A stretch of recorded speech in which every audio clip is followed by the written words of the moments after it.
Hello, hello, and welcome back, guys. It's 2025. We survived 2024, and that means that we are alive and willing to play some fucking Blaze Blue. Pardon the French.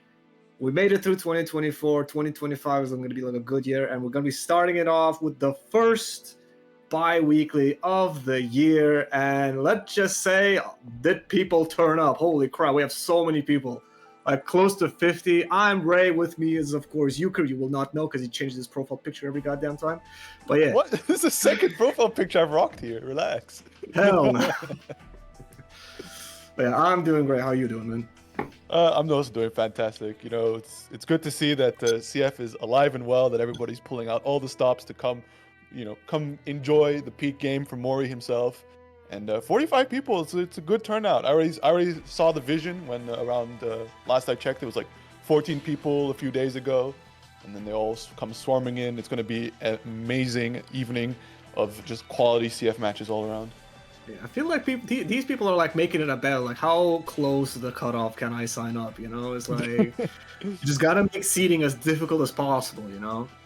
I mean, that's par for the course with like online brackets. These people just enjoy coming in last minute. Yeah, like we have so many people. I wasn't even able to go through everybody that we have, and we're already moving on to the first match. I know Vanguard. Both people we've seen quite a bunch. We're playing the Nami versus Hibiki. Fun fact: Hibiki getting second place on a certain Twitter bracket. Oh, If you know, you know. And of course. Oh Of course. God! Is it that like, you know, with was there only males on that bracket by any chance? Perhaps. You have to bring. Okay, did Hazama win? Yes. Okay. Who knew gag reels were so powerful, huh? Either way, let's get into the match. Early burst coming out from board Vanguard, very smart. You don't want to be put into the corner trap of Izanagi, but unfortunately it gets bursted right into the corner, so barring any drops here, we should be seeing a world of pain coming in from board Vanguard into that ribcage OP. Yeah, I know, of course, no stranger. I know also a very disrespectful player. Loves his time stall. I wonder what he's going to be representing it a bunch.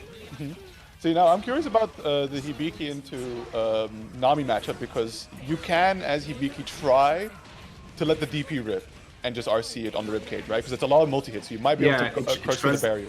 It definitely shreds the ribcage. Another thing is, I'm pretty sure you can try doing some YOLO, like Izuna drops against Float. True.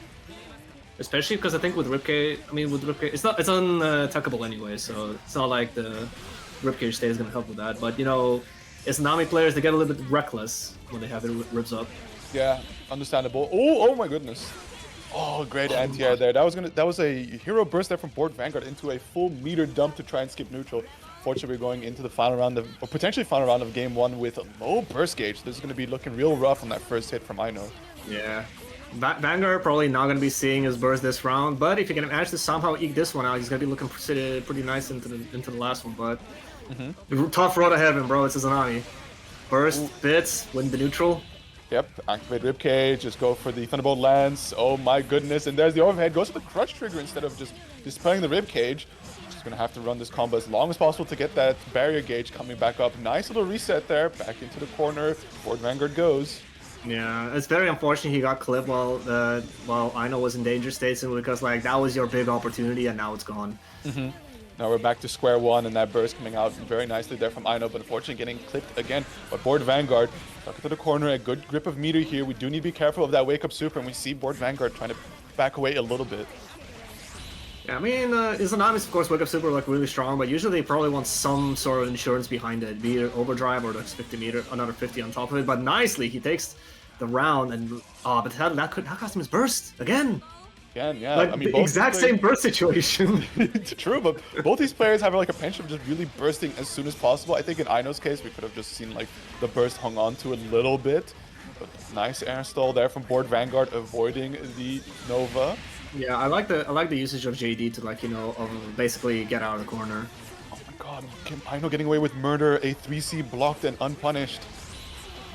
Look, it be like that. You're fighting an Izanami and you don't know what's going on half the time, because like it's just you're just. How long has the game been out? It's time to know what Izanami does. Yes. But speaking from personal experience, I'm just seeing red against this fucking character, bro. It's hard. It's fair. Oh my goodness, are we gonna bait the burst? Don't need to. We have a full stick of butter here to play with. Just activates the rib cage. Oh, what an air throw. Alright, he's gaming. Spends the RC, cash out a little bit of damage, get a knockdown, save jump. Oh! Goes for the good, didn't tech into it. Nice. Oh, that seemed like a misinput of sorts, going for the raw Beyblade there.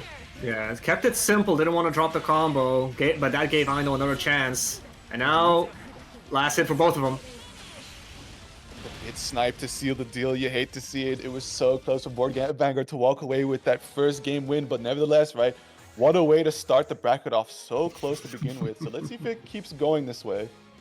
Yo, if every game goes to last hit, we're gonna be here a while. That's what we signed up for, no? Uh-huh.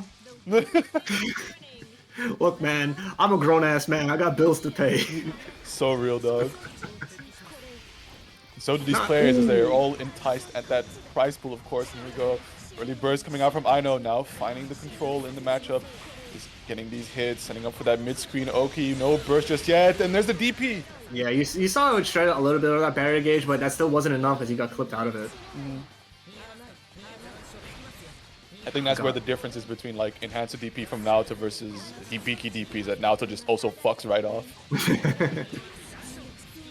God, that is such a difficult DP to chase sometimes. Especially if you're a low mobility character.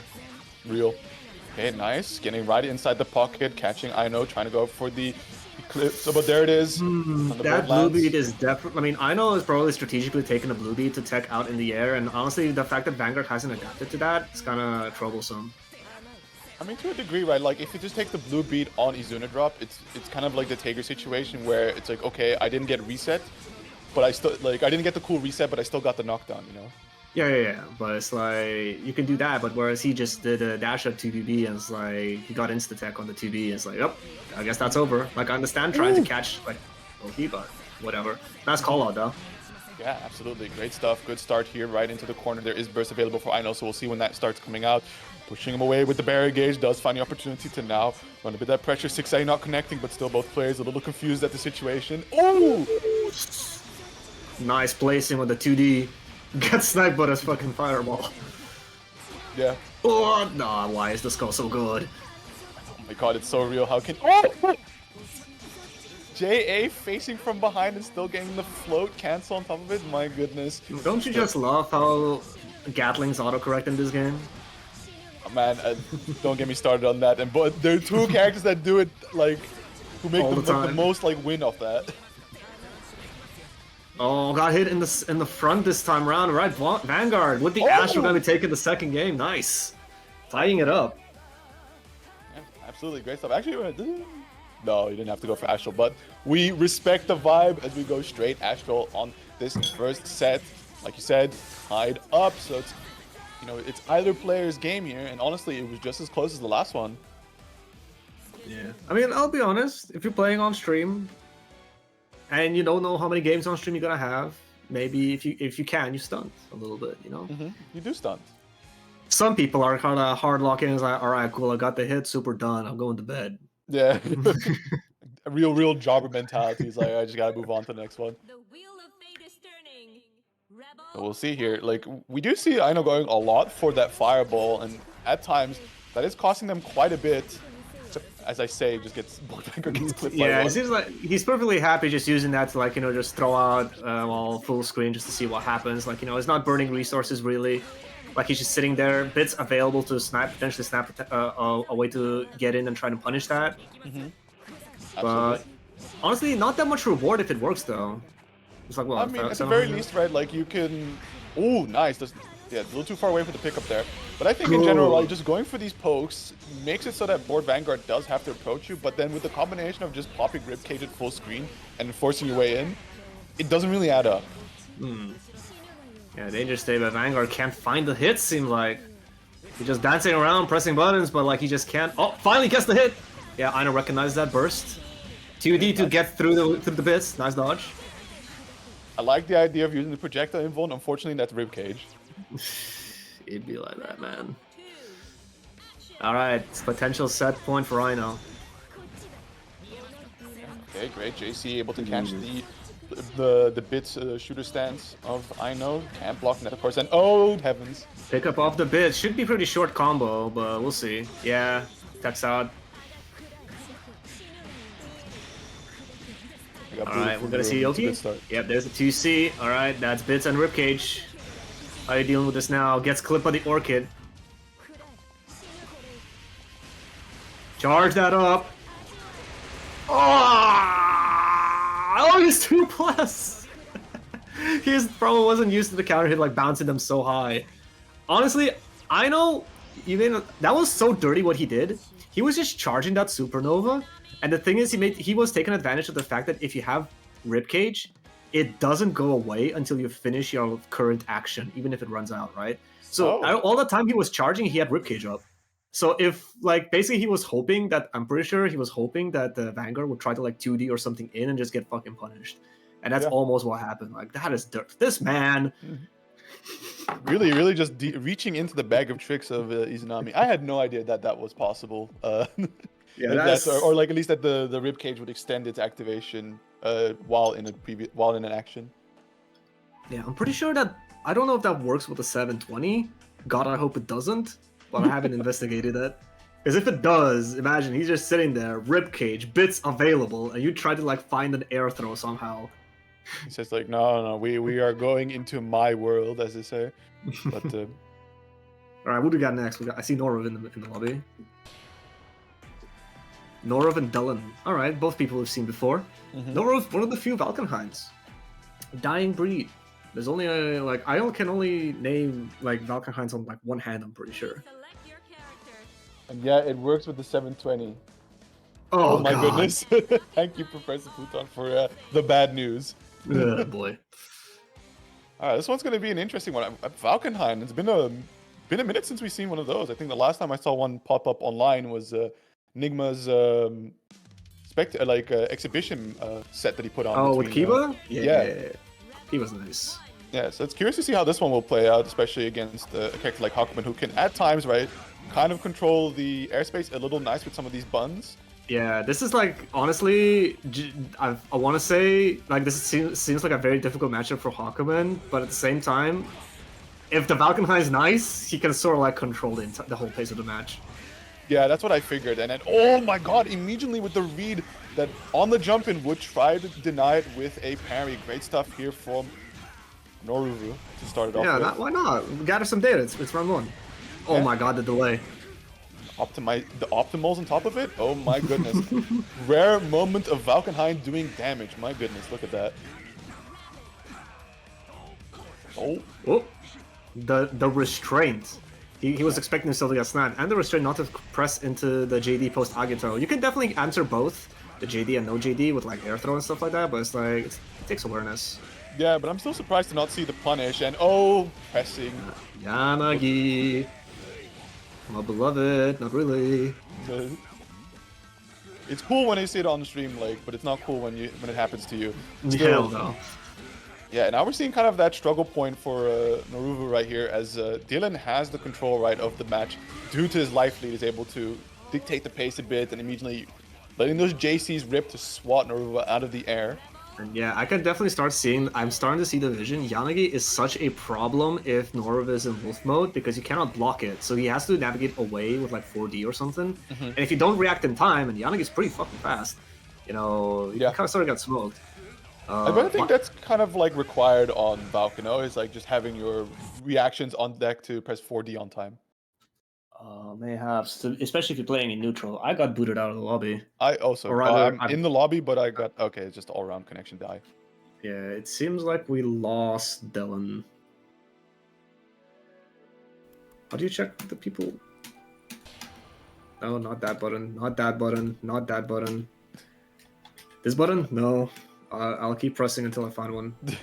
I did not have gaming overlay. Okay. I give up. It'd be like that. Oh, I found it.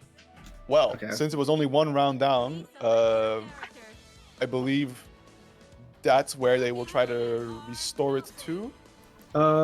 Players decide. Okay, players decide. Well, they're going right back into it, so... I mean, I'm sure Dylan will gladly go like, yeah. Actually, wait. Who won the first round? I already forgot. Oh my god, why am I Dylan won the first round. Oh, okay. I'm rooting for Dylan. Do you rooting for Dylan? Okay, no, they're just running it back. All right, fair. Oh my goodness, Oh, 5C, but that was trying to. That was such. Yeah, that was like one of his best starters. Air hit 5C. Yeah, unfortunately dropping the combo here. Great IB into press there from Norvu. Now trying to keep Dylan into the court immediately, just backing off, but the Agito. Or sorry, not the Agito. Yeah, the Enma. Why is it? Oh my god! Yeah, we got the combos. Tiny, but you're in the corner and you just took 4K. Valkenheim cannot afford hits like that. No, absolutely not. Still just going straight in. Excellent IB, taking the turn back immediately. Now just trying to go for a little bit of that zone control approach, right? Just you have the life lead. They have to make the risks to approach you. You have the really cool sword normals to swat them out. And you can see Norvu trying to squeeze their way in. A lot of backing away from Dylan, but still, Norvu scores that first hit, finds another one. No conversion just yet. Oh, gets clipped by the fake into low. I kind of wish I would see Dylan represent more J2As, because that's so active. He's probably perfect for sniping Valkenheim out. Yeah, absolutely, especially if you decide to just go in there. But wow, anti-air with the Wolf 5A. I mean, you Get the mash. Oh! Drops the combo. You got 2 stars to run mix-up. Here's the other difficult thing is, right, that Valkenheim doesn't have a traditional anti-air, right? It has that guard point with the benefit of being able to also block body moves, but still, when you're this low in health, you can't really afford to anti-air properly. Oh, but he goes for it anyways. I mean, does the guard point still consume his health? I think so. It's a guard point, right? I mean, some guard points, it's just like, until it passes a specific threshold, it just absorbs all the damage, so, I don't know. I feel like it's a case-by-case basis. If it's case-by-case, because I've seen, like, As We'll Die have a heart attack from Blackhawk Stinger so many times. Yeah, I mean, that's armor, that's not guard point. Ah. Okay, then it's fine. It's guard point. He's chilling. Any knowers, feel free to correct us, by the way. Yeah. We're all good. Big restraint from Noruv. Alright, jailed him down. Gets the low. Running a little bit low on Wolfmere, so probably going to be a human combo. Yeah, still, this is going to be pretty decent damage for a human combo, and immediately just presses straight into the parry. You hate to see it, and look at that. Dylan showing what real damage looks like. Insta-tech on the 6B. Counterassault out of there. Yeah, okay. We never get out of there. Nice. But look at the wolf cost on that, right? You're sitting at half. Has to be careful. Utilizing the wolf form to keep the movement clean. Like, you can just sort of chill on the ground quite a lot. Oh, the Zantetsu instant burst. Dylan with a huge life lead. Overdrive coming back. He's chilling. As long as he doesn't overextend, he's fine. Yeah, gonna jump in and 4C, the classic, to snipe out Norvu. And that's gonna be the first game going to Dylan. Alright. So I see the comment here from Hoon that is in fact a very patient Valkenheim, and it does work to a degree, but I think what we're seeing is a lot of health being bled away by Dylan, and then you're in this really tough spot where you normally want to be patient, but then the opponent just kind of looks at you and is like, well, you're with the life disadvantage. Feel free to take the risk and approach me. Yeah, also, Hakuman definitely prefers when people are slow and like taking their time, simply because he's building meter passively. Absolutely. But yeah, so, like, honestly, you could say, oh, Norv can just probably try running away. But, you know, random Enma, and now all of a sudden you're bleeding. Speaking of, yeah, just like that. Does find the escape there. Quick parry from Dylan to try and catch maybe some shenanigans from Norvu, and we're back down to the patience. Again, like you said, all to the benefit of Dylan, that he can just keep charging up those pips, but still, great combo here from Norvu. I wonder what it's funny. I think both players' passiveness is actually costing them a little bit. I say as he busts out the Zantetsu. It's been working, so why not? If I'm looking at I was just noticing. Unfortunately, the footage cut out. Alright, do we need to pull up the Discord stream? Because Norv just got the hit, got active flow as well. Nice block on instant overhead. Okay, great jump in. Running the very simple combo. Unfortunately, it is Wolf JA starter, so that's going to be some heavy scaling. Claiming the burst there from Dylan. He wants to take this round right now. He has 2 mags. 2 mags. And that's all he needs. Yeah, very nice. So Dylan on set point here. Fortunately, stream can't see it, but believe it, it's a cool match. Oh, yeah, I'll pull it up. There goes Arun.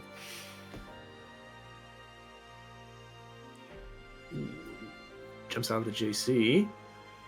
And tries to bait an anti with that parry. Gets clipped low. These lows have been working out for Norov quite often. Yeah.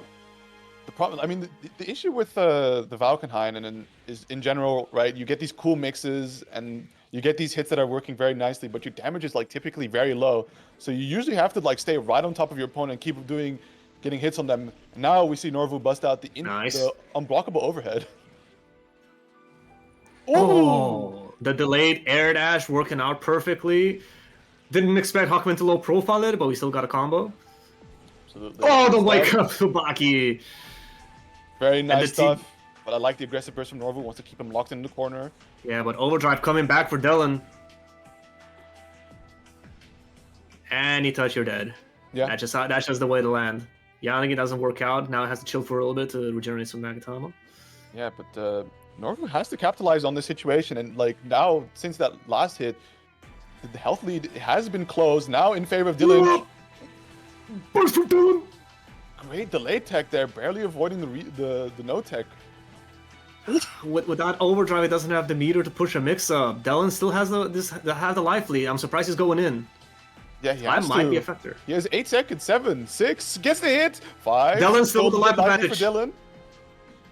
2, 1, and the timeout. Man, that last hit, if he didn't drop that air combo, could have played one more round, but that's going to be a 2-0 for Dylan over Norvu. That was such a heartbreaker for Norv because like he was sitting there with 100 meter with 3 seconds left on the clock and he didn't do anything with it.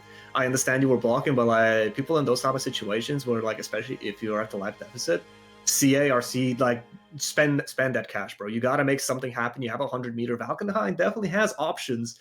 Rising JC, absolutely. Can't think of much else right now, but like, you know, with overdrive or RC, you can convert it into a combo, but he didn't even need a combo. He just needed any sort of hit. So like you could do stuff like, what is it? Was the overhead 6B or is it 6A? Human form. 6A. 6A, RC, 6A. Like you could bust out very weird stuff like that. God, now you caught me on the spot. I think 6A is the anti-air, 6B is the overhead, 6C is where he pulls you in. I got you. Yeah, 6A is the anti-air. I just saw that. 6C is the double swipe. 6B is the overhead. Wait. Oh, 23 frame. I see.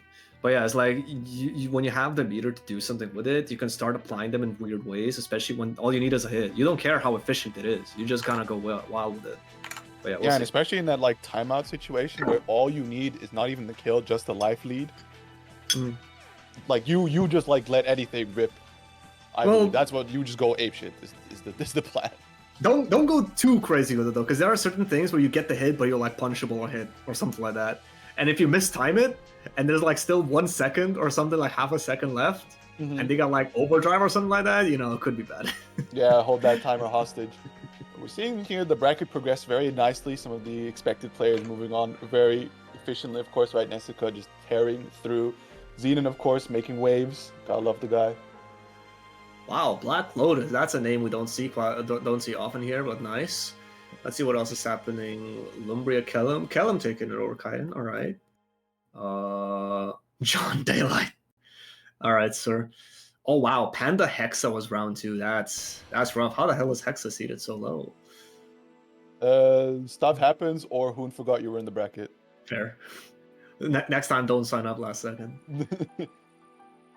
Let's see, Asugi or Chereb. Well, I think we're next up is gonna have. I think we're moving on to round 2. Is that correct? No, Don't Weep for Oberith. It's next one. We still have Don't Weep for Oberith, and then we should be having Lumbria versus Kalim, followed then by Yoboji versus Chrono Cross. So we're moving on pretty decently. We did have some slight timing shenanigans due to I believe Hexanoid asked for a slight delay because they were going to be making it a little late. And so why we have some extra games this early in the rounds. Let's see how it goes. I still see some names that I don't recognize, and that's nice. It's nice to see more people like, you know, sign up and try to throw their hat into the ring. But yeah, like I said, so far the expected are pulling up ahead. We got both Dawn and... What the hell is Dawn hovering over? Huh? Wait a minute. An elaborate ruse? A big funny? A haha? The Noelle Vermilion herself? So I know that Dawn sort of takes requests from chat where she kind of goes like, alright, cool, what character do I play for a week? It might be Noelle time. Right. But honestly, I mean, We'll see, because I know there's one Noelle player that comes to mind that just absolutely fiends on this character, and everyone else just kind of like enjoys her. But we haven't really seen players pull numbers on her. Yeah, like if you're thinking about performance with Noelle, you're probably thinking of people like Sacred or or God bless him, Alizonius. But it's been a while since we've seen Ali. Yep. Retired to Grand Blue. It'd be like that sometimes. Anyway, both players using OD. Yeah, you can tell that Dawn is just pressing them drive buttons, seeing what happens. Yeah, also like Dante party time is one hell of a button. Yeah, playing that gunslinger, bro. Yep, absolutely. Oh, catching the backdash. Nice backdash in the overhead. Where's the overhead? Man, I have not seen it well. That is definitely an overhead out of drive. Yeah. Will you stand? Oh wow, it didn't even connect. Alright, that's a punish. Burst. Oh, active frames, but doesn't keep the chain going. Does connect that overhead. Oberonth going for that burst still. Believes in this round. Crimson punish. Just try and lock down 4D. Reapplies the magnetism. Great backing away there from Don Weepo. And ooh, good challenge on the sledge. Clip by the overhead, and you're done. You're done. Damn, Dawn is just like, he got so many hits and he didn't know how to, like, what to buffer behind it. So he saw stuff like 2D nothing, 6A nothing. But if I'm not mistaken about like the Noelle conversation, it's also one of her pain points is that generally her conversion is pretty weak. Yeah, it's not even that. It's also like her hitboxes are kind of like scuffed, so a lot of her conversions have like manual timings based on different characters. But I'm pretty sure even simple stuff you can probably just, especially against Taker, who's huge, you might be able to just do some stuff. Yeah, absolutely. Good. RC keeps the pressure going. Great jump in, avoiding the 2A anti-air attempt. Oh, combos. Oh, we got the bombos though. Hold on. Enough meter to kill. RC meter penalty is hurting right now. I'll make an executive decision. I'm just going to assume that that one's straight out of trial mode. I mean, nothing wrong with some trial mode combos. They're pretty nice. They do teach you the character. Oh, scoops! But no kill yet. Not even with the RC, I believe. Oh, still goes for it. And the 6C whiffs. Overdrive being able to go through it. But still, I would say an overall win for Oberon 3 here, right? Going into the final round. 30% for Don Weepo on the burst gauge. Yeah, but I feel like Don can just like run around and just like stall enough time to get that thing back. Oh, invul's through the 5D, alright. Yeah, using that selective invul on Noelle's drives. Yeah, absolutely. I think that's some of the, like, the hardest part about fighting Noelle when you're unfamiliar with the character is like, do you know what invul and her, what move has on the drive? And on wake ups, you can always just choose to go like, okay, now I will do the body invul move. Now I will do the foot invul move. Yeah, doesn't that like it can be pretty tilting, especially if she does a reversal and she gets like 4K out of it. It's like, okay, sir, calm down. Thank you. Yeah, just like that. Oh, able to catch. A bit over-reliant on that 4D. You ain't Stuka. Yep. Still trying to mount that comeback, but a great air-to-air is going to be starting off some good damage here for Don Weepo. We see the blue beats, but still the no-tech is on Oberon. I see flashing lights. He's not playing the good Noelle. He is only a parry-astral. Unfortunate. But there we go. Don Weepo taking that first game on Noelle. All right. Surprise pick to everybody. Seeing it work. Maybe the death to Cogger got to him. You know, it's like I can't start 2025 with people hating on me. The propaganda is finally coming full swing. They're like you said, at last having effect. We're getting to them. We're cleaning up the streets of Blaze Blue. Well, you say that. We still have like probably 4 or 5 takers in the bracket. I was just talking to Hoon about this earlier, right? 4 or 5 takers in the bracket, 4 or 5 my players. The world is not healing in the new year. Oh God. We need. Who do we need in this time and age? Who do we need to come in and save Blaze Blue? We'll leave that to chat to decide. In the meantime, Don Whippo. Who knows? Maybe Don Whippo is the savior with the Noel pick. How about that? Good, honest Noel. Oh, nice anti 2A, but didn't convert. Yeah, with the counter, he could. Oh, that's actually a pretty smart burst. Sometimes, like on certain moves, like bursting full screen is the good choice. Yeah. Alberth greedy with that 5C. If only he did 720 or 360. Yeah, and as he goes to the 360, immediately gets jumped away by Don Whippo, and that's going to be set point there. So what started off pretty close there in that very first round is now seeming like Don Whippo is getting his footing into the Noel Tager move.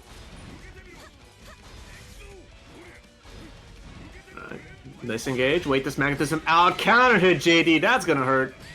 Okay, are we gonna go for a funny reset, or do the players know? Yeah, just gonna go for the honest. Oh my god, the autocorrect. Oh no! When you punish the DP with a 2A.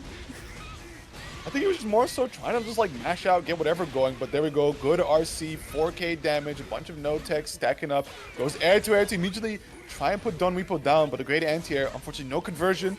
Oh, Brent put himself back to the corner, and there's the 4D. It's a bit too far for the dash 5B after. But we pick it up this time, keep it simple. Just get the knockdown. Boom. Jump. Okay. Alright, he got the hit. He has some meter to burn if he wants to. Locks the EA, no punish. Oh god, he got it. Just super. Bro! Just use the minigun!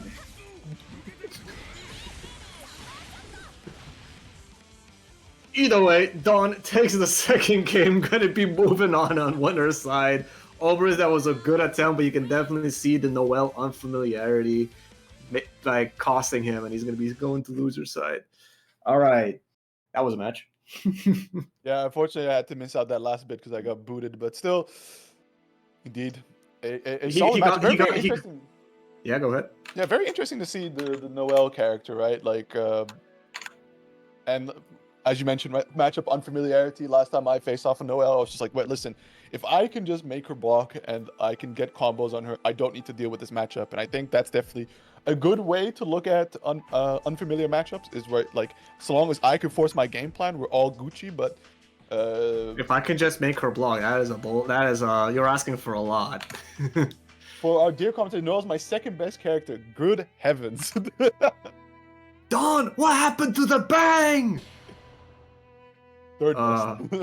Okay, we're moving on to the next one. It's gonna be... Oh boy. Okay, Lumbria Kellam.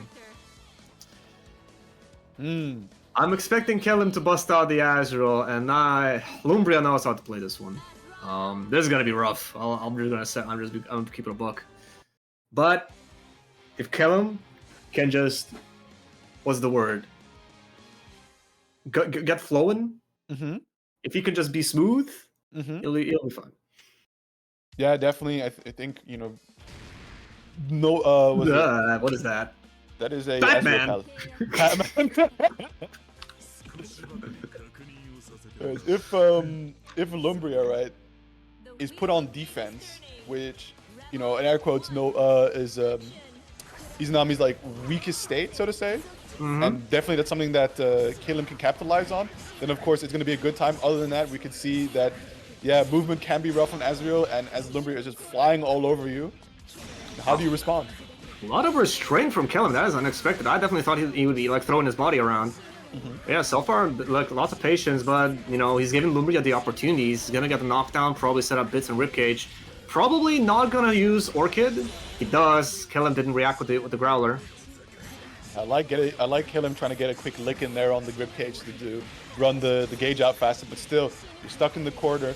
Could have maybe considered to use DPRC just to escape, but, you know, where does that leave us? Oh! It's definitely a valid option. Like, you know, having so much momentum on your DP is a good thing. Does miss, this is the 3C, alright. Crush, alright, no, we keep going. Counter hit, buffer to 2A, messed it up. Random DP, the bit messed up the punish. God, leading out here, we don't see any Growler fields on the bit, but then again, how can you? It's very hard to see that coming out. She makes no stances. But we did see a moment, like you said, right? Kellam going into that flow state, able to just constantly reset and do all kinds of shenanigans on... Oh, wait, what? You couldn't block in Rips mode. Sorry, in Bits mode. Punish! True. You just dash it in. Keep going. I believe. Uh-oh. Uh-oh. No more believing. We are out of burst. We're in the corner. Lumbria has Man, the shooter after the stats out. recent developments after 2024, Faith is hard to come by. Oh my goodness. That is a reference.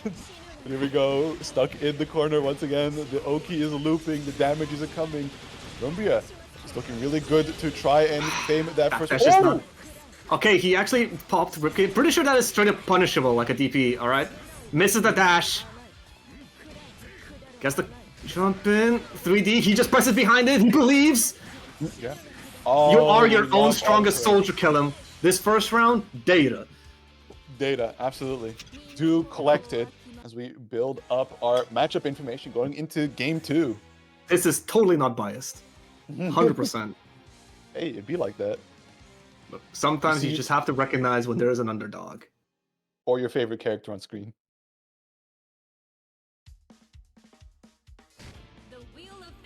I blanked out thinking, like, who is my favorite character?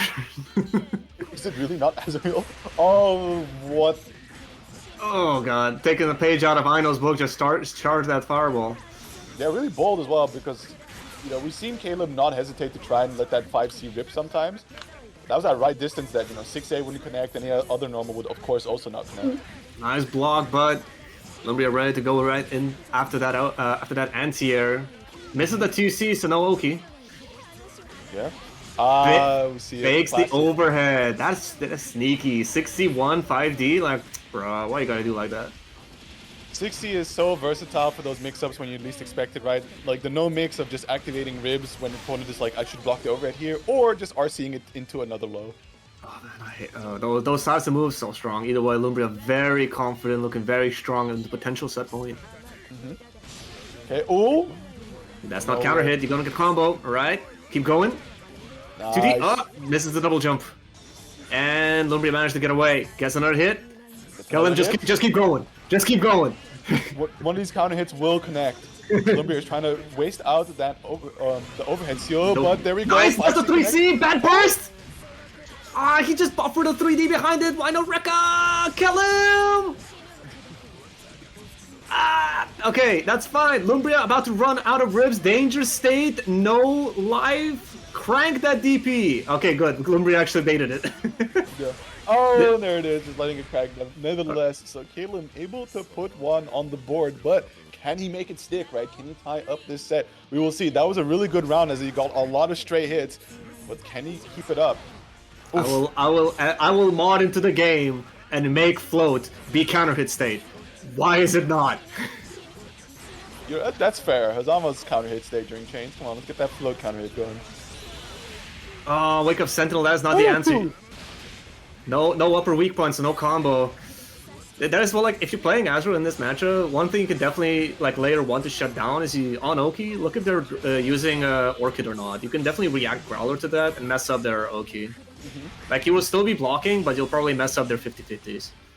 Yeah. But yeah, Lumbria, yeah. It's real. Not letting Kellum breathe. Taking that second game, moving on. Kellum, good attempt, but freestyling can only get you so far. You need some sort of game plan in this. Yeah, I do like the idea of trying to fish in a couple JB hits in. Of course, when it counter hits, it's so nice. But we just see also Lumbria immediately clock down on the fact that Caleb, like you said, freestyling, a lot of jumping normals to try and fish for counter hits. And instead of just, you know, competing in that zone, why not just activate the ribcage and force him into a mistake, which, you know... Yeah, that's it a just good way to blocks. put it. It just blocks whatever you do, and then you get converted on. Yeah, it's very hard. Like, you know, risk reward. It's kind of messed up when there's this thing where it kind of goes like, I win in like 90% of scenarios for the next 2 seconds. So, you know, would you shake my hand? Would you shake a poor sinner's hand? Either way, moving on. Moving on to get to, I think it's George versus Chrono. Oh boy, that's gonna be a good match. Yeah, both very strong players. Speaking of George, I don't know if it's been mentioned, but we got to thank him for that 5 bones he contributed to the pool. So we're at 140. As we see on screen. This is a big bag people are fighting over. That means there's like top was it top 4 payout? It's still just top 4, but you know, it's a good number. It's a good way to kick off the new year of BlazBlue. Yeah, gotta thank this. I don't know who this Euchre guy is, but you know, big thanks for the big hundo. Big mission. Definitely making this one quite interesting. But yeah, get into the match. I wonder how the judge is gonna try to navigate around Lambda. Well, instead of navigating around, he just tries to run straight in, and we see him go for the brute force angle of just letting Jesus kick rip. Oh god. Chrono, known as the biggest I call it 6P out of instinct. Oh, the biggest Lambda 6A down player. Oh, and that move is IMO kind of good. In the right situation, of course. Like, you know, he's saying things like, oh, I gotta press it 3 times for it to work. It's like, you pressed it 3 times and you won. But yeah, I think in this case, right, Ragnar, very honest character, so to say. We all know Jesus kick, but like, let's be real, that doesn't really compare to most of the other cast. In this case, that's another big thing that Ragnar has. That JA is so strong. Like, good disjoint, easy pickups, and knockdown into like 4K into Loki. All right. Yeah, nice using the 5B on Oki, basically disabling 2TD on Wake Up. Yeah, but in general, I think the way to judge here is like indeed immaculate reads. We saw really good at just straight run up, go for the JA. Now it's all about using the right movement to avoid the drives of Lambda, right? To get over, like jump over the 5D, run under the 6Ds and so forth, and of course do try to block her mix-ups. Yeah, that's the thing though. Like Lambda's goal isn't necessarily to like clip you. I mean, obviously it's their main game plan is to like, you know, control the spaces 5D, 6D, 2D. But their real goal is to make you block the spinny sickle thing. Yes. They're like plus a billion, they just run mix-up off it. It's like, you know, he delayed tech through some of them, he avoided them nicely, but then blocked one. Chrono pulled up, pressed 6B, and the rest of the round was over. Yeah, that's the nice thing about Lambda. She's just got that Bluetooth Oki. Non-commit, spike chaser, sickle, it's all good, man. But yeah, I tried to snap this. Oh my. See? 6A works on the ground! Somebody clipped that and send it to to Chrono. Oh, that's... Oh no, what? You could have pressed! I think it was a really good situation there. 5C, like ODing straight through Ragnar 5C is usually a death sentence for this character. You can get that looked like it was pretty late overdrive, so maybe he just didn't think he was that plus. Also, maybe he was afraid of DP or something crazy. Either way. It's like a really small RPS, and oh, what a bait there from Joj. IB punish? It's not going to be enough. Never mind. Forget what I said. No. Hell's Fang RC, man, you're dead. Do not worry about Ragnar damage on RC. Yeah, Ragnar's like, he's sort of like his damage is whatever. Pops RC 4K minimum. Yes, sir, boss. Clock in, get that 4K, clock out. Good job. Good day. Yeah, absolutely. While you're at it, get some of that health back. Get you that overtime bonus. But here we go, game 2. And immediately the 6A, it's too valuable. And see, there we see a bad 6A, right? The Ragnar one immediately whiffing. Like, you know, if the 6A whiffs, just press it again, bro. Yep. Chill. Good burst there from Chrono. You don't want to let the Ragnar just link into the follow-up after a counter hit Hell's Fang. Now stuck in the corner, not blocking the overhead from Lambda. And the pain train keeps going. Yeah. Chrono has been really good at, like, you know, intercepting... Sorry, what? Stream died. Well, I still have the Discord stream going, right? Hopefully. As Joj is dead. Could be one. Oh, it was a desync, I see. Oh, good throw. Cross up on the overhead follow-up, but gets the side swap again. The disengage JD. Still, okay, just boxing the Excalibur, almost gets the run under there, immediately gets the re-engage, and that's going to be the burst from Joj. IB, get that meter. Clip by the off-screen overhead. Yeah, the invisible overhead from the two Murokumos is always very funny to deal with, and it's as a reminder, right, you are going to have to be paying attention to the poses that the Murokumo is doing, not the positioning of the drive blades. And that's going to be a game 2 win there for Chrono, tying up the set. Look, man. A wise man once said, in a pretty crude fashion, just look for that ass. And I'll be honest, it helps. It's true. It's the only one way she turns her back to you. It can be hard, especially when there's like plasma on the screen, there's special effects everywhere. Maybe they're doing 40 RC40s, like stuff like that's crazy, man. Yeah, she got that stank aura on her as well. Blech. Why did they do that to Lambda? Just make her like have a spike on her head or something. I don't know. It's called aura, bro. Oh my god, speaking of aura, just goes for the straight Exceed XL catching the air dash from Joj. Yeah, I'm pretty sure that basically guarantees Chrono or like overdrive or burst for, sometime later in the round, simply because he can just control the pace. Already 60%. Okay. Trades, and there we go. Fantastic. That's going into the 6B's mid compilation.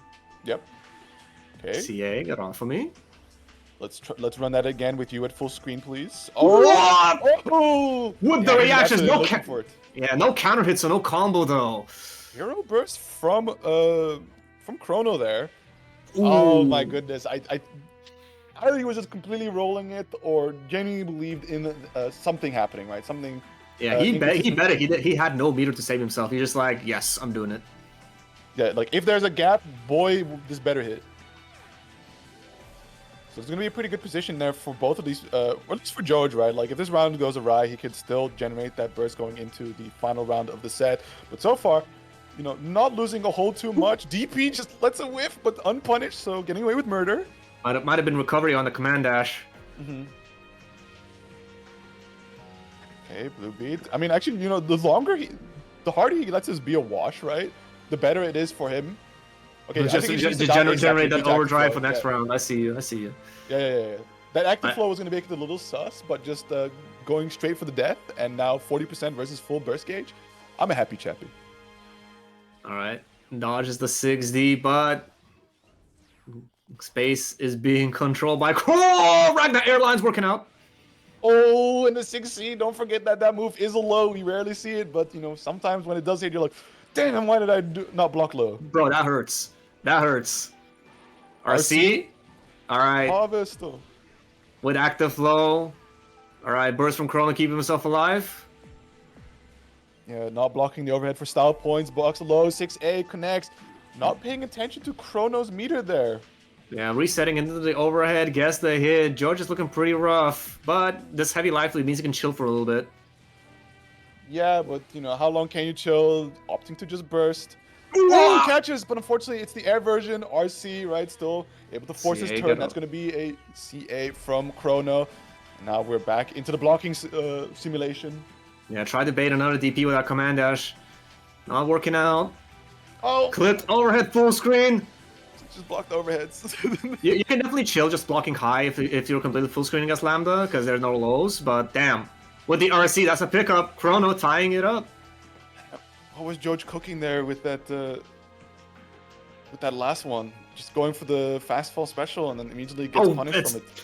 Bro, somebody needs to like just have flashcards in front of me saying what the score is, because I forget it every time. Oh, well, yeah, no, it was 1-1, so indeed, Proto walks away with a clean 2-1 finish. It was really tight there, but ultimately, yeah, Joj just really struggling to get in on the zoner character, or like, you know, the semi-zoner character. Honestly, I thought Josh definitely had it when that blood side connected. Maybe there's like with RC or like something you can do to like pick it up. But it's like one of those things like, you know, you're flying one way, you send them flying another way. It's like it's a hard pickup. Yeah, the blood side, especially the air version, is really wonky to try and get it to work. Because I think even for Fatal, it's not a whole lot of hit stun that they have to work with. Don't they go into a sliding animation? They do, but I think it only really works if they're in the corner already and you didn't hit it too high. Oh, I see. Either way, let's look at what else is going on in the bracket. Lotus taking over Lumbria, Nesca taking over Lyra. Next up, we're going to have, by the looks of it, I know Zedden. Nice on both of them to make it this far. Zedden, of course, taking recently over Enigma. Let's see. Neptuneu losing to Drave. So Drave Lotus going to be later on stream. That's a nice little match. I think that's a run back from not Koto. Button check. Maybe it is Koto. Oh, button check? Yeah, they played button check. It was one of those two. But yeah, Panda taking over for Ricardo, avenging Montes. Then it's taking over Finex. Where is this name coming from? Where have I heard that one before? The you saying nice match for Drave is, you know, it's probably one of the most hellish ones that Makoto has. Oh no, I'm not saying nice match for Drave. I'm saying nice match for us. Even for us, it's like borderline execution. But I have faith in the Drave, man. That guy is Makoto's strongest soldier. Ideal. Anyways, up next we got two Shoto gang. One, you know, a little better than the other, but still. Both rocking the same 2007 palette. All right. We are so back. The edge is so back. Yo, pull up the, like, you know, what was that song that was in every single tutorial? That is not let the bodies hit the floor? Oh, was it Dreamscape or something, right? Oh, Dreamscape was the Windows XP tutorial video. Yep. Yeah. Pull that up. That is the perfect song for this. So I would true. sing it, but I don't think I'm drunk enough for that. Either way, doesn't have lyrics, I think. Oh. Yeah, but like I would mumble the song, you know. Fair enough. All right, using them whiff cancels with the stocks, getting the hit. Of course, Ragnar 10k health character, so a bit painful. Bananas to lock him down, gets hit by it. Standing low, so strong. All right, Chikes. Set up the Oki. Yeah, this is looking a pretty good reversal situation here compared to how it started off earlier. Yeah, hard bait on the DPRC. And yeah, German active flow, overdrive available, next touch is death. Yeah, so hell, even DPRC kills, I think. Yeah, but I do like backing away hero bursts. We've seen a lot of hero bursts as of late. Just going for the banana super. Man, yeah, could you have tried something there? Just how close he was? Like maybe. I think if the super flash happened, the bananas will go out, even if she's hit. That's the thing. Like if the super flash already happened, the bananas will go in. True, but I think, like, unless it's not a throw counter, right? Like, if you can go into the throw animation successfully, you're just... Oh, yeah. That makes sense. If you got, like, a command grab or something with invul, yeah. Yeah. Anyway, just trying to chase down. Oh, great air stall there from Shakes, but unfortunately not able to fully convert, and German immediately capitalizing with a punish, DP connecting. So, I think we saw, like, a really aggressive attempt to get out there. IB the first hit, immediately try to press, but, you know, delay cancel from Shakes works very nicely. IBDP do be a technique of all time. True. A lot of IBing, good beater build, and unfortunately doesn't find the opening just yet. Instead gets open himself. German very much on the back foot here. We have seen this comeback happen though before. Catches him in the air. And no one faces the way. Damn, that was so good. So Chike stole the corner, and because of that, he actually went behind the Nightmare Edge, avoiding it completely. Yeah, absolutely. You see space control coming out from Chakes. Well, go for a reset. The 5A connects. I think German might have wanted to do a DP or something in there, but must have flubbed the input. Got counter hit instead. That is definitely a Ragnar classic, falling DP against the anti-air. Oh, 60 from the back! Yeah, and it's the OD version, so you just bounce right off the ground, and that's going to be an excellent starter there from Chakes. Also building up all of that life back. Ragnar Airlines, fake the fade away. Whoa, what a bait! Nice. I'm pretty sure Chikes could have tried to, like, you know, whip cancel, but, like, you know, there's no, like, anti-air especially can whip cancel into. Oh my god, jumping air IB, trying to maybe squeeze something through, but didn't quite work out. Still, that's a DP rock, has that good life advantage, and yes, catches with the Gauntlet Hades. Also just going for the straight RC in case it was blocked, but still good work there from German, closing out that first game. Yeah, he had the juice to keep it going. Could have done, like, you know, Gauntlet RC, like, you know, JC, stuff like that. The idea being, like, you know, if it was gonna hit, like, there was a small little burst bait in there as well. The burst was not on the table. It's like one of those things, you just autopilot it. You just get used to it. Absolutely. So we'll see if Chakes can run this comeback, right? Put at least one on the board. Oh my god, just instantly ODing. Very nice. Going straight through the 5B and getting a fat punish to boot. Ragnar damage. Oh, faked the cross under. Nice. Maybe you can just straight up choose which side he ends on. Probably, but I don't know. Maybe we'd like to see the Exceed Excel just to get that active flow. Nah, because honestly, he probably wants that active flow to kick in at a good moment. That's fair. See? Okay, nice. Oh, I think he could have killed from that. Well, now you're definitely dead. Yeah, just stood right in that correct pocket, right, to nicely oh my god, going for the spicy finisher. Really leaving in the active flow damage there. Yeah, also optimizing to make sure that Shags doesn't get that much overdrive back. Yeah. Oh, a bit too ambitious with that 3C. I might be a fault for that. I couldn't punish that. I suck. Nice, there we go. We see the throws coming out. We may or may not see Shanks a little bit mental boom here as we are getting opening after opening. OD, DP blocked, no burst. You're stuck in overdrive. There's no chance out of this. Do we see the optimization station? Oh, but the JB reset will do the trick, and German takes up the clean 2-0, finishing it off on a... Is it a perfect or Ragnar perfect? We take those. We take those. Fat Ragnar W. perfect, like Ragnar's one of us. He's good. He's good. Dap up Ragnar. If you see your local Ragnar on street, make sure to dap him up.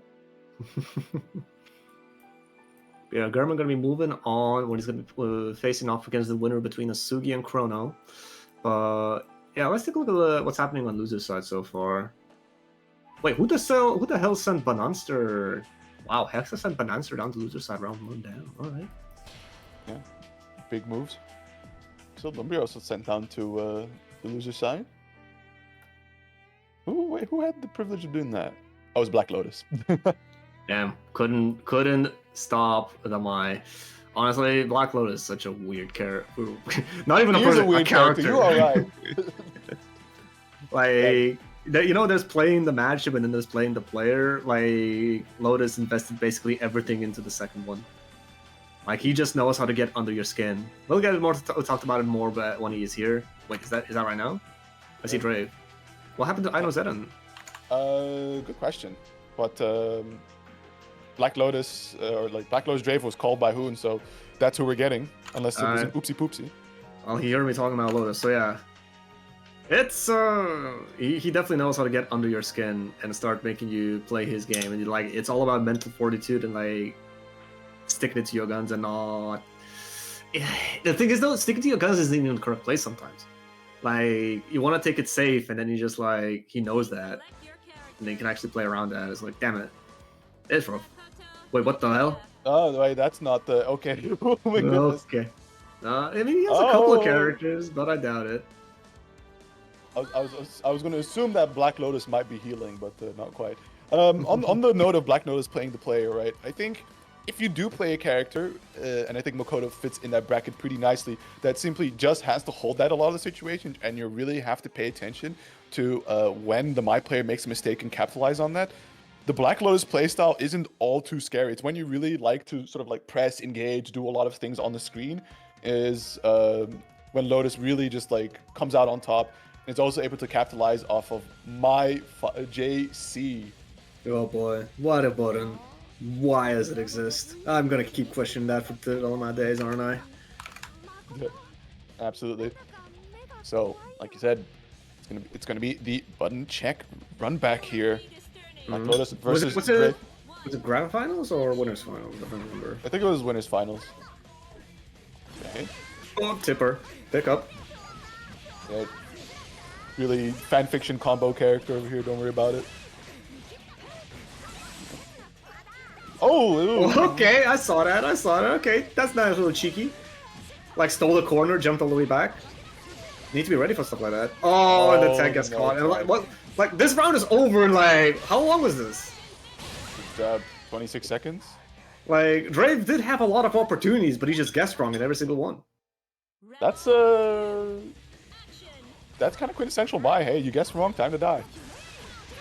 Oh, great positioning there. A great counter crouching punish on top of it as well. Gonna try driving to the corner. Good micro dash. Yeah, I'm pretty sure it's giving himself the corner. Raw overhead, just block it, bro. Like, I could do some funnies too. Okay, nice spear. Still, Lotus in control of the spacing. Great jump over, narrowly avoiding the spear dash. Yes, sir. All right. Is that gonna be? Oh, uses the CT to set up Orbo Key. Misses the 5D! Good chase. Yeah, gets that chase down, stuck in the corner. Catches the backdash with a raw overhead again. Look, man. We both, everybody here knows that, like, you know, Lotus won't block that. Yeah, but Man's why are too we busy. dashing on mine? Well, why not flip it? I don't know. Exactly. Gotta represent more options, bro. Just keep mixing. Oh, great You saw spear. Dre tried to parry, but like that was projectile, didn't work out that time. Nice, makes the auto combo whiff. Yeah. Okay, goes for the Eclipse turn, right? Isn't able to pick up for the micro dash there. Instead, just aligning Lotus in towards the corner, extending this as far as possible, trapped in the corner, Orb Oki.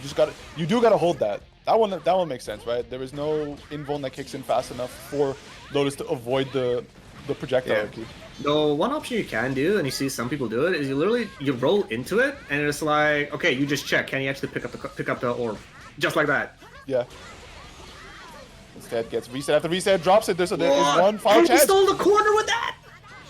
Oh, just on the reset. My goodness, he is devious. Puts it back. This character is fan fiction. What?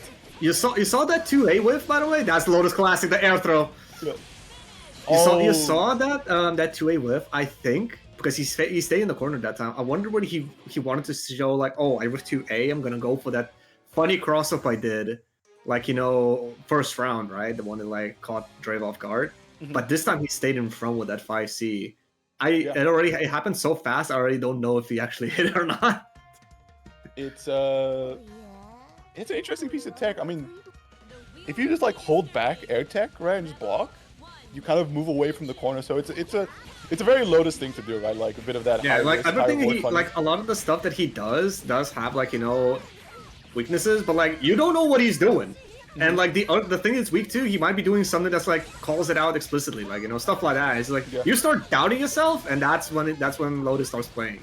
Yep, just like that, right? One brief moment. Oh, 5A stagger pressure, and oh my goodness, this character has it all. They gave her this whole ass like extra hitbox under her arm. I don't know why, but I guess it's just that armpit stank. Bro, they want to make sure that it's a 6A that hits crouches, bro. 6A, 6 frame 5A, my bad. She doesn't need it, bro. She's a beginner character. You can't have people whiffing crouchers. Beginner characters play Naruto, man. It's okay. I mean, his 5A with its crouches too.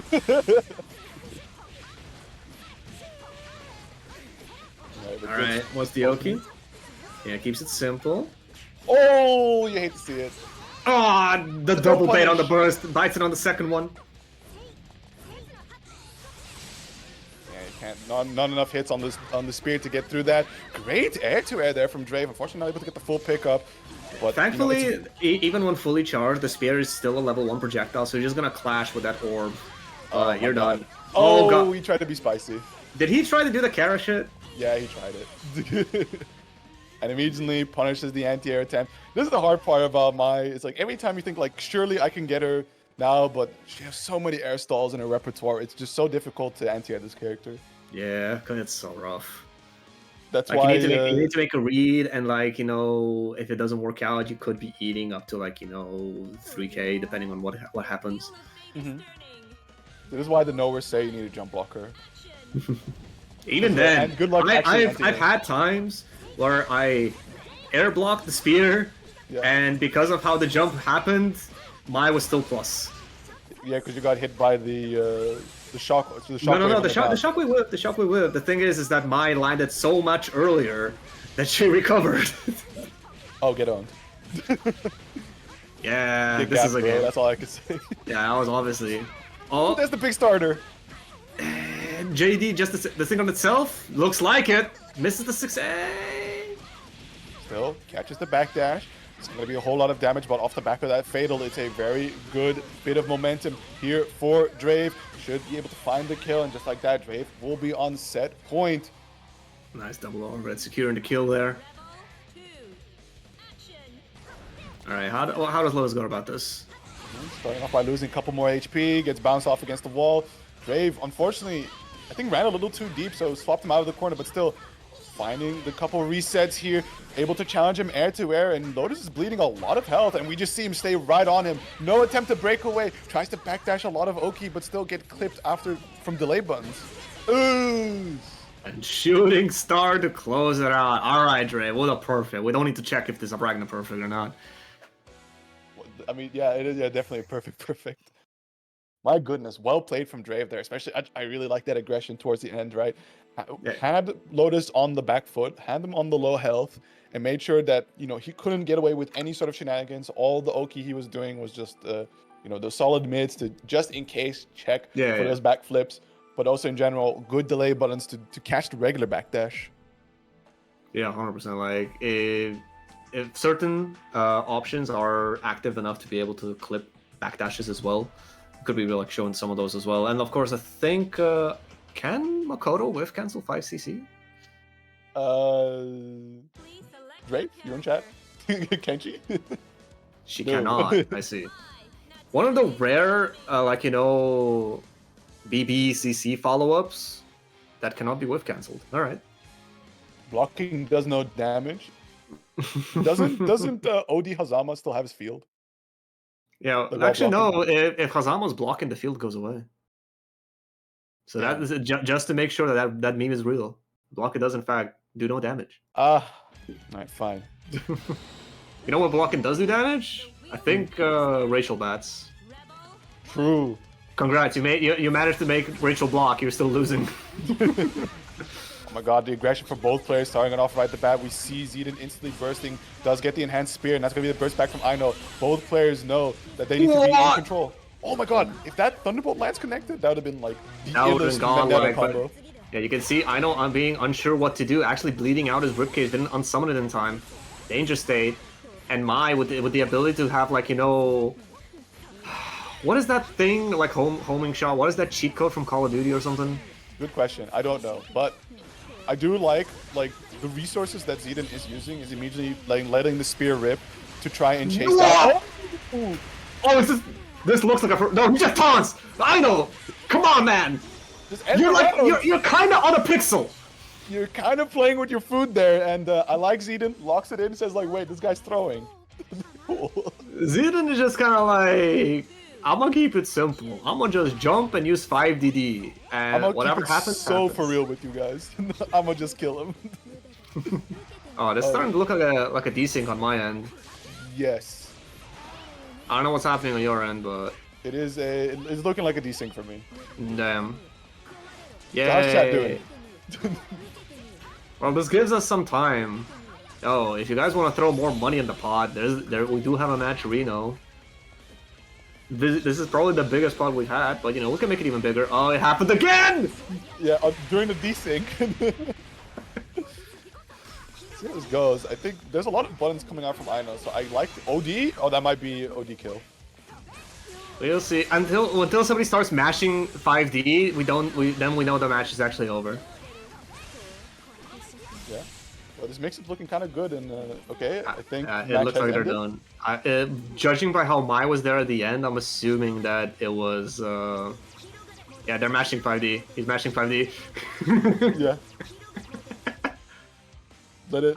Something tells me that Zeden took it because. Oh, now Zed is pressing 5D. All right, there we go. There we go. Okay. 1-0 for Zeden. Okay, Zeden making moves. Yeah, I think I know that sequence where he goes for sweep into the super, so that checks out. Alright, well, while we're waiting for them to get back into the game, what was that what that tournament you're from? Not Zero Fundamentals, the other one. Button check? Is it Button check? I thought there was another recent one that's near you that announced that they're opening up. Like registration. I don't know. I've been thinking about like Head Stomper in Sweden, you mean? Maybe there was another one in Germany, right? Oh, crossover. Yeah. I've been thinking about traveling more, trying to like see what's happening. You say that, but unfortunately, this year crossover is actually, I don't know if I can say this, but there's not going to be CF, sadly. Germans care more for Exert. Damn, I see how it is. Oh, what an anti-air 5C! Zeden just pressing it again. The 5DD working out. I like Zeden going for the A follow-up, right? Just the overhead, because you just want to check real quick at the start of like, oh my goodness. Was that a cross-up? Yeah, he hit the explosion from behind, and also I think going for like the overhead might have messed that up in some degree. Damn. That was nasty. Like, you just saw, like, Zedin just pulling up real close, double backflip, trying to bait something out, like... That's the top options. We have a command hop. That's good. Oh, yeah, had the block, but unfortunately, it was a really awkward spacing. But they couldn't quite get the punish and the purple throw. Zenus feeling himself. Another one. Do it again for the culture. No, this time. Okay. Not quite enough to kill.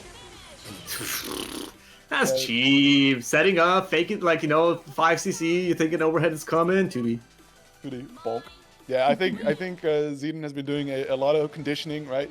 Like, as I was mentioning earlier, with my players, it's always important to just real quickly throw out that overhead check. Like, hey, do they know that, you know, was it XC? In other words, no, XA is just, after that, it's only mids or highs. And if not, capitalize. And then later on, right, I think I was starting to get used to it and then just hit the low. Like, if they know, capitalize, and if they don't, like, if they don't know, capitalize, and if they know, capitalize. Capitalize, yeah. You still have distance where it's very hard to punish you, and you can also just backflip. This is the character, but no, very well played from Zedin. At the end, you just saw him fully in his element, just purple throwing, and as a reward, he gets to face off against Nessica. Hope he knows how to take his purple throws. Oh, Nessica, come on, he's been bred in that. Right, I'll be right back. I need to grab something. All right. So up next, if I see correctly, Dennis is chilling in the room, so that should be. Okay, somebody help me out. Is Panda going by John Daylight? I assume such. Yeah, that's Sir Panda. Yeah. Okay. So Sir Panda versus Dennis coming up next. As always, role playing on the different character of the bi-weekly. It's his profile picture. You gotta go after his picture. Yeah, but I don't know who John Daylight is. If you look at his profile picture, he always uses the same profile picture, so that's kind of the way to deduct it's Sir Panda. I understand. Alright, it's been a while. back. You're so bad. Ow! I hit my knee. Oof. At least you don't need to use your knee for comms. Yeah, but you know, I like having one. It helps me get around. No, just step dash like Azrael does. No worries. You don't need your Bro, I wish. Like, you know, oh man, I forgot my keys. No, I'll still take running over step dashing any day. Trust. Bruh. When you see them with a DP at full screen, you can't punish that. I mean, TK Gustav and Prey is good enough. Yeah, Dennis versus Sir Panda. I wonder. I feel like this one is kind of grueling for Tager. Yeah. One of Tager's worst matchups. Yeah, I could imagine. Yeah, Morelius, as soon as the wipe is on the screen, you can just sort of chill. Yeah. Yeah, and he's trying to back away. There's the wife. There we go. The pressure game starts. See when Dennis opts to go for the burst, or are we just going to hang on for the OD?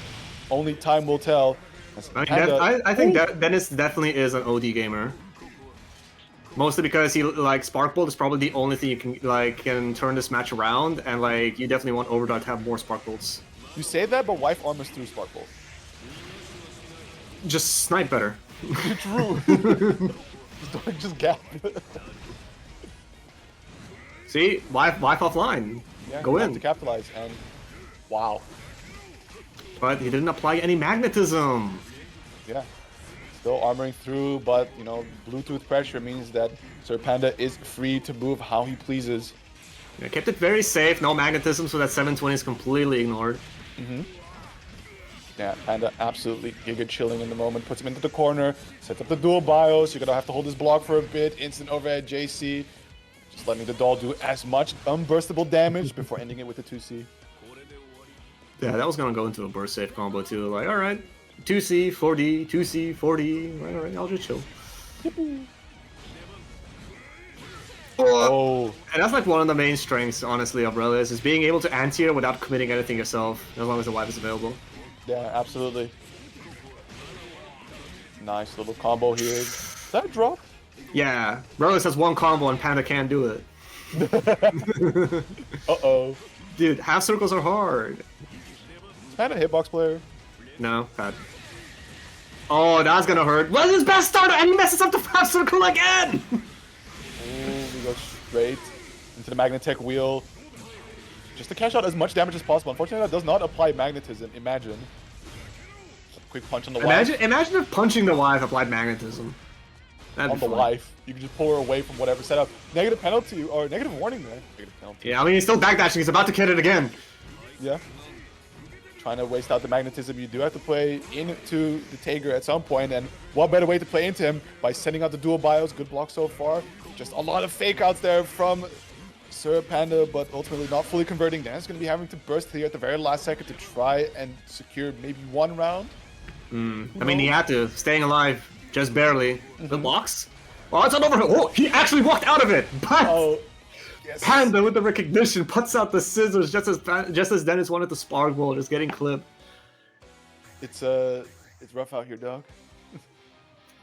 It's rough out here. Just as you think you have the number on the puppet character, they are doing a separate action behind the puppet and catches you instantly trying something. So I'm not gonna lie.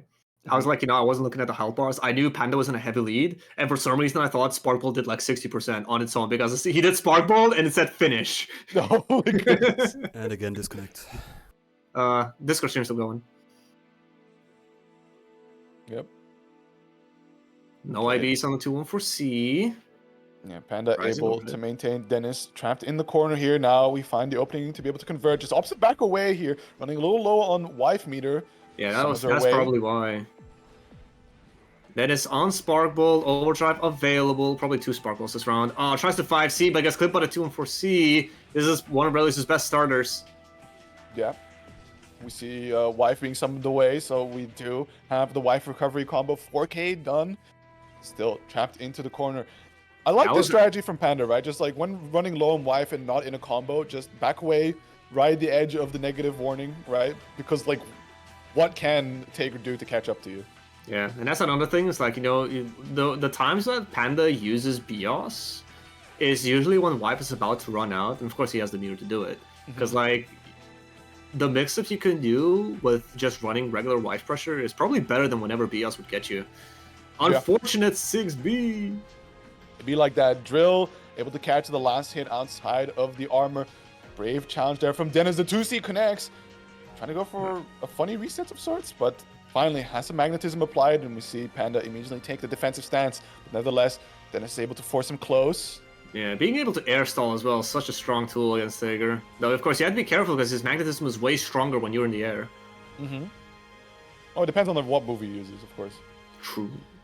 Grounded, like, was it Tager driver isn't going to be pulling you that as hard as the air version. Yeah, and you just see Panda was able to just like wait out that magnetism timer, but he gets spark bolted again for his trouble. All right, Dennis looking very good. Active flow available. Bunch of resets. Oh, purple TRM! dog with no tech. No, that was a TRM. I don't. He actually faked it with the behind that 5A. Goddamn. Yeah, I think. Oh, you were right. It was a TRM. Might have gone for the barrier OS there, so could have been a clean punish. So good stuff there from Dennis. Both players have their burst available. So It's very Panda funny is because on like, that set point. usually like 5A, you use the 5A as a frame kill so that you're standing while you're churning the 720. But it actually added the added benefit of actually TRMing Panda. Yeah, absolutely. The JB actives of the gods. All right, pops OD just to regenerate wipe faster. Active flow on Panda's side. Yeah, there we go. Knockdown, Hard knockdown, overhead. sets up the overhead. Good blocks there from Dennis. Unfortunately, catches him by the toes. You have to watch for that. Dole is plenty all right here. And there's the dual bios as we're running short. Yeah, Opposite just good. take the hits. Yeah, good counterplay by Dennis. Actually, like it is one of the things. Like if you don't have a reversal to clash with, legitimately getting air hit by Diaz is probably a better idea because you can air tech out, and it's very difficult for Relius to chase it. Oh, that's a cool little route there for Magnetism in the corner, but ooh, unfortunately, Sir Panda ready with the holding up tech. Okay, trying to get dual bios to try and fish a hit out, but still, you're trapped in the corner. There is the Emerald Tager. Not quite enough, but Spark Bolt available for Dennis. What are you gonna do with Panda? Quick tech. 5B to catch that, down to that last pixel, and tries to sledge in, but the wife is there waiting to deny you your approach, and I believe that's a 2-0 for Sir Panda. Damn, bro. From the back with the shank. I mean, Panda is British, but come on, man. Hope he's got a license for that. I mean, have you seen the claws on the wife? Like, god damn, the hitboxes are hilarious. Yeah, that's not a shank. That's a whole blade. This is a knife. Right. a knife. But yeah, Panda's gonna be moving on. He's gonna be facing off against German a bit later. Next up, I think we're moving on to Nesca Drave, huh? Oh wow, Zedin was just deleted. Yeah, I mean, I think the last time we saw Zedin beat Nessica did happen to pick the Terumi at that time. So, you know, I sent a screenshot earlier to our little secret comms Discord, and you know, Zedin's been making waves. People are, you know, dreading this guy now to face off against them. So, I think to a degree, Nessica does lock in on him now. Make sure that he gets succinctly and promptly 2-0'd.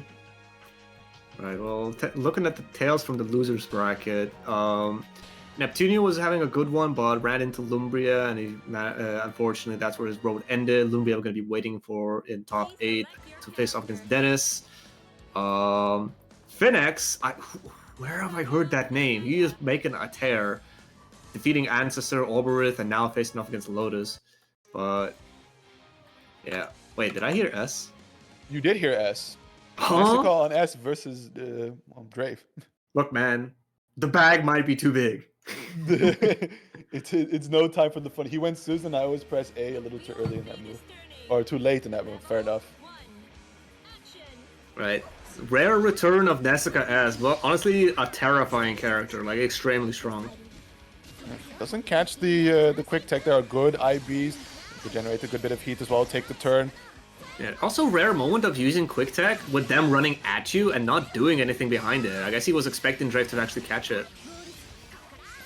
Yeah, you're right. Oh, the DP bait. Good little combo here. Unfortunately, doesn't get the running 6 seed. Man. Alright. We got a 6D loops.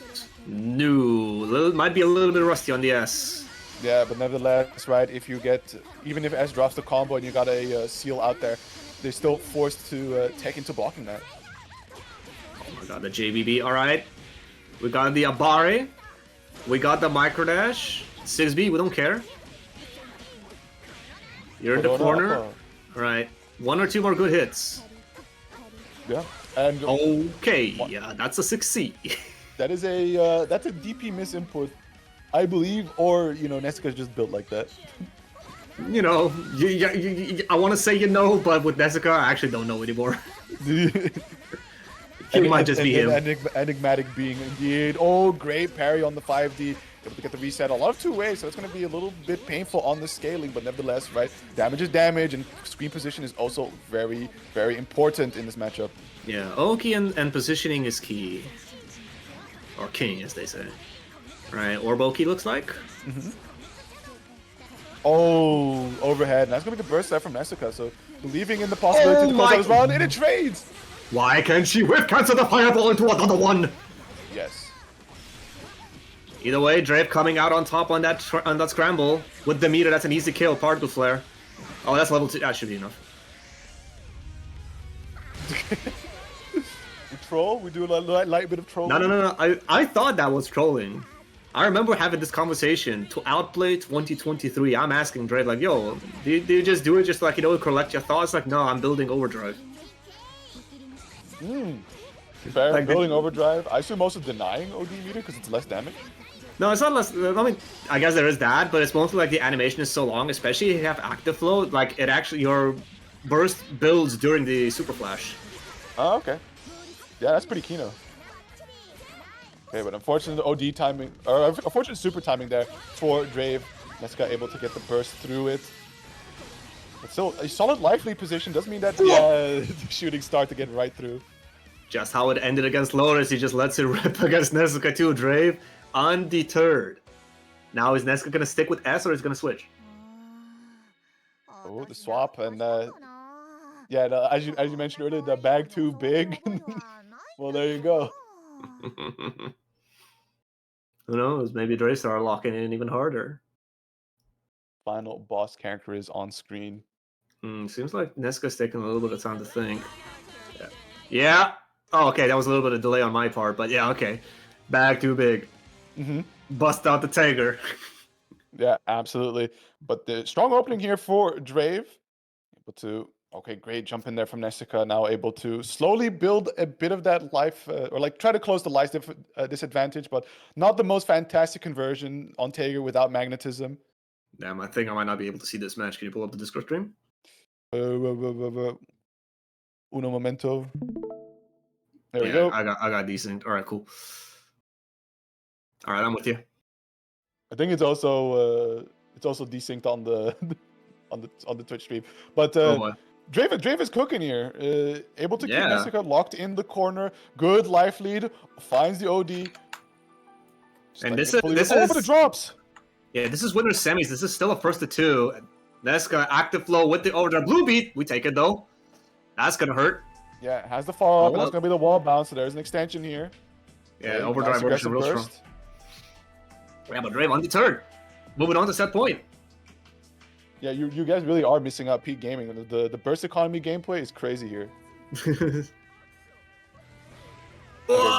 Try to fake like you do an air stall with that JD. Not working out. Nessica applying magnetism early and running away with it. Yeah.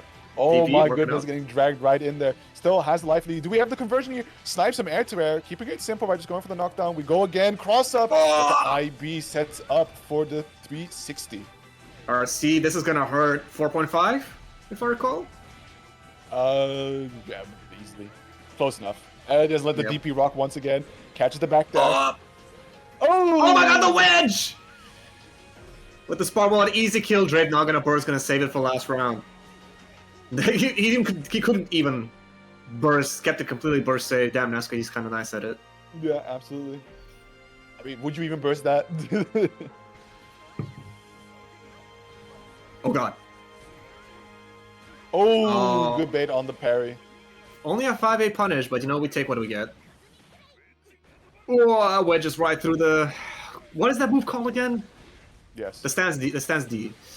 Good question. Oh, and holds the SPD, so it's active enough to catch him coming out of the overdrive.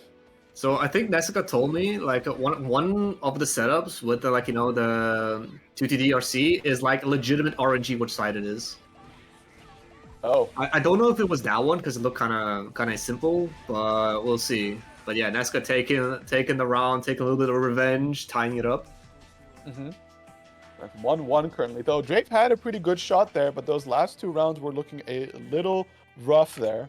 As I think, yeah, like especially the one that Drake I think was on set point. It was tricky because he was getting a lot of stray hits, but the conversions were fairly simple, right? Like, I mean, you know, to be fair, when you get it, like you did super jump rising JB, right? Yeah. All you got to your name is a double jump, and that's about it. Like, you need to get a knockdown. There's not much you can do without meter. So it's understandable that you're gonna keep it simple, especially if it's a situation you haven't been. I mean, to be fair, I feel like Drake has been in that situation a bunch of times. Mm-hmm. But like, sometimes you just don't have the options to convert, and that sucks. But like, It really does suck because, like, compare the two counter hits, like damage that's coming out of it. Nessica is far like in the lead when it comes to those counter hit conversion, and also those resets, getting that magnetism grab, 2D reset, put straight into the 2B. Oh my goodness, it's a speed run. This is looking pretty rough for a Squirrel Hero. Oh yeah, this is the RNG one. Absolutely, I don't even know what side it is. We just guess. Well, you were right. That was a speed run. Mm-hmm. Yeah, you can definitely see Drive taking it a little bit slower. All right, pop the OD. That's gonna be corner and Oki. Mm-hmm. Absolutely. Not too much damage, but still pretty. Actually, Too much damage. What do you mean? It's 4.3k. I thought that combo was gonna end a bit earlier. All right. I mean, it was a solid. Oh! He just pulls up, fearless. I like it. It's always dangerous to run straight at the grappler play, especially when they have spark bolts. But in this case, right, he's in the corner. This is a fantastic position. You want to keep him trapped in. As long as you can maintain this right and not overcommit too hard into an IB followed by an SPD, you are in a really good spot here, and Drave is doing just that. Yeah, that JTC tail. like working that air stall into falling overhead, working out nicely. And yeah, now Dre answering back with a perfect burst situation, dead even, final game, final round. All right. We'd love to see it indeed. Starts off with a 2D, gets that 3C. Not a whole lot of crazy hits, just DPs through. Yeah, sees the active frames, knows that that move has crazy whiff recovery. Misses the dash 5C, the 2A for anti-air from Nezuka, 3C to intercept. Didn't build the 50. Ooh, what a call out on Shooting Star. And yeah, gonna have to burst that. That was gonna be hella damage. Still getting closer, and just before the move can connect, the SPD comes out. Yeah, Nezuka with plenty of resources, no burst on the side from Brave. I think that's a dead squirrel. Yeah, with the active flow, that's gonna be it for Drave. Damn, he had a good showing against that S. He had Nezuka against the ropes in the second game. But you know what they say, download complete. True. That being said, right, it's not over for Dre. For all the Dre fans out there, this was a winner's side match, so he still has that second chance going into the loser side, as we will be moving on to Sir Panda, aka John Daylight versus Gurman. Hey, wait, didn't we? Oh yeah, we had Dennis. My bad. Yeah. Yeah, Dre is quite a bit ahead of the other loser side matches. He's gonna be waiting a little bit. Mm-hmm. Yeah, Finnex taken out. Who is this Finnex guy? Where have I heard this name? He is taking bodies. Lotus down. Damn, okay. Lotus washed, question mark? 4th seed? This our 4th seed? Okay. Gonna have words for him later. I swear, where have I heard that name? It's on the tip of my tongue. I hate it. Is anything about a profile giveaway? I don't know. I don't think so. And Coco player, you know, that might do it. If there's anything that's crazier than aside from like the top 3, it's Kokonoe. I thought Dre was drunk, so I decided I was drinking. Phoenix is a Russian Susanoo. That will explain why we haven't seen him. Also, Mai. Look, man. Some people, they just want to win with minimal effort, and that is perfectly understandable. I agree with that 100%. We go from struggling, just pick up the Susanoo, stonks. There we go. Panda versus Gurman. Gurman opting to go for the OD, but still Panda able to maintain that Bluetooth pressure with the wife, making OD very difficult situation for Gurman to capitalize on. Yeah, I do wonder what Gurman was actually aiming for with that overdrive. What was he looking for? Maybe an overcommit, but then again, like, this is the least committal character next to Carl. Next to Rachel. Maybe Rachel can be a little committal on some things she's doing, she doesn't commit in the sense that like she just backs away, sets up her plethora of goobers, and then sends it to you. And patience there from Gurman. Gurman finds the out. The air stall working out, very nice.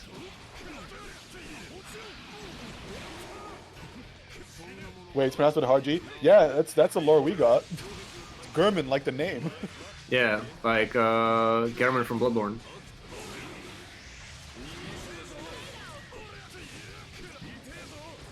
Nice. Good damage here from Gurman as well. Putting Panda in a really tough situation here. No meter to be able to try and squeeze his way out. Wife is away. Does tech the throw, but the blood side immediately sending him back down to earth. This corner pressure shall resume, he says.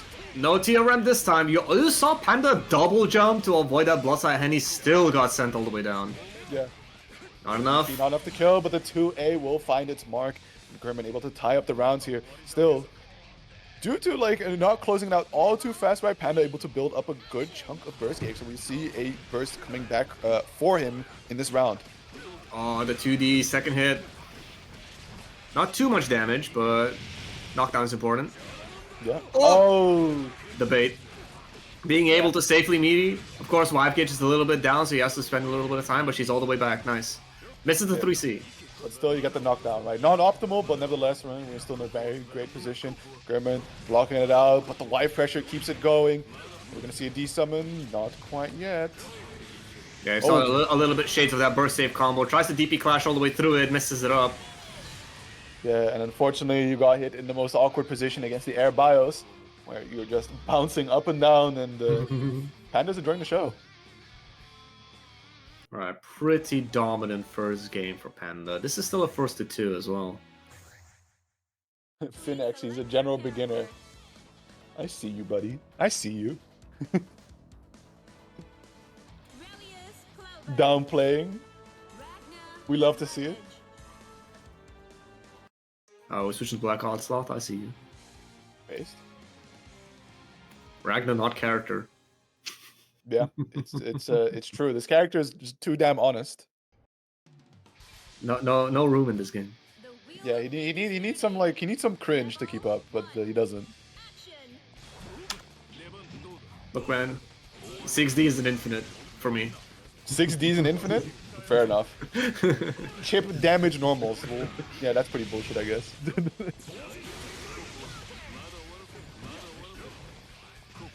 What? Oh, the anti-air, but a little weird on the conversion, but nevertheless, right, great position there for Panda. Got to keep German locked in the corner, finds himself another hit. Now just looping the hurt. Are we able to see a meter cash out? Boom. Ragnar low health character, but not quite enough there. Safety of the 4D. Find yourself a wife of Ignis, man. Wife will be happy. True. Man, that's like, that must really suck. It's just like, oh, he's gonna do something on the ground. I'll jump. Wife says no. Oh, great air stall. Fantastic move there. Narrowly avoiding the 4D from the wife. Now has Panda locked in the corner next to no meter. And wow, the I beams the jump out. Mm-hmm.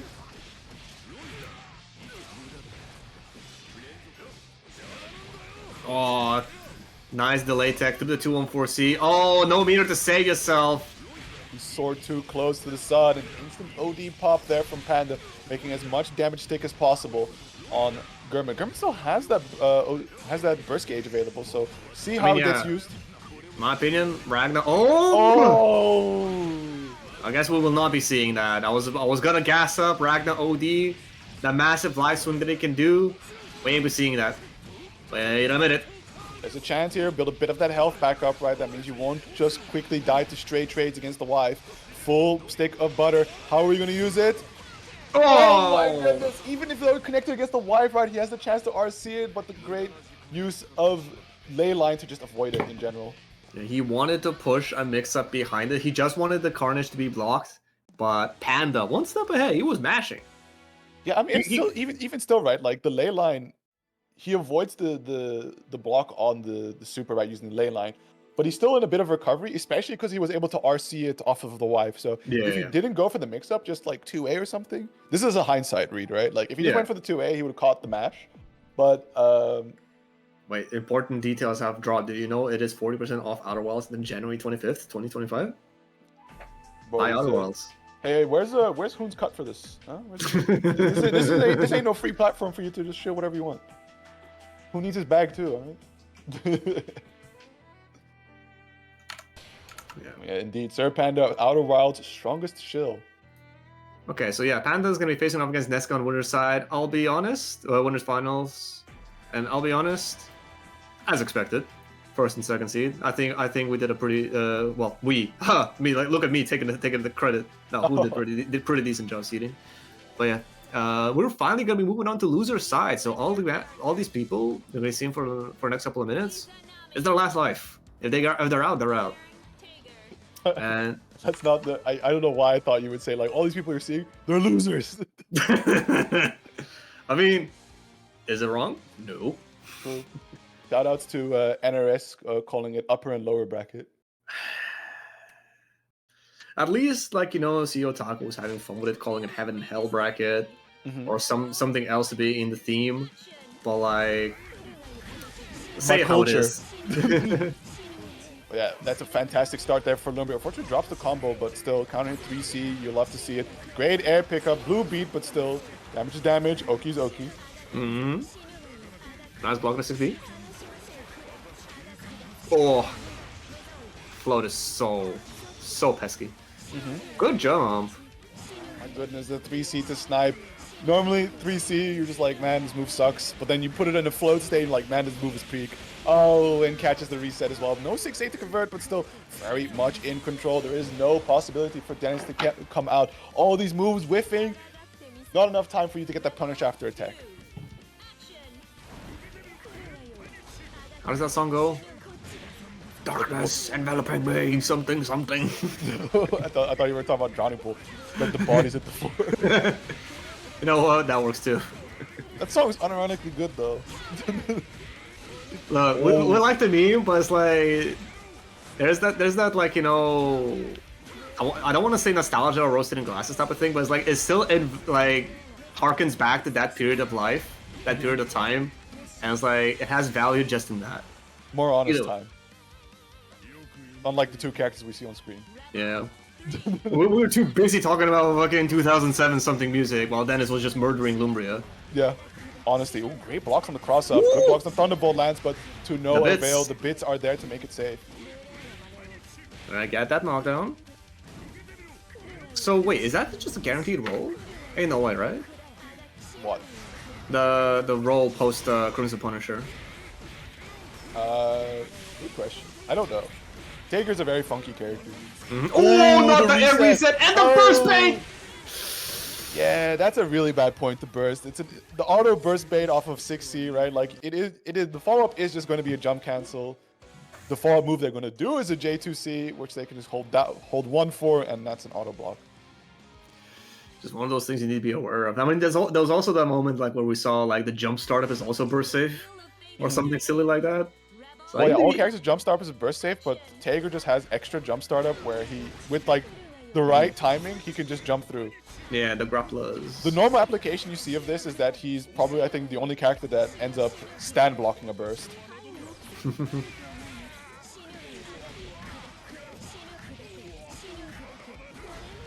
Oh my god, Lumbria immediately chasing down to make sure that Dennis does not escape the corner. Able to set up the bits through thanks to 6C cancel. Tries to go for the command grab, but there's the OD. Yeah, Lumbria was getting a little bit greedy with trying to do that 60 bits 2B. I think it's a person like Dennis's caliber, you gotta do like 60 RC. God. Gotta burn that 50. Dude, Lumbria has like had the wrong read 3 times, I think. I mean, that's Tager. Command grab OD'd. Oki rolled into catch by Wedge. Burst baited.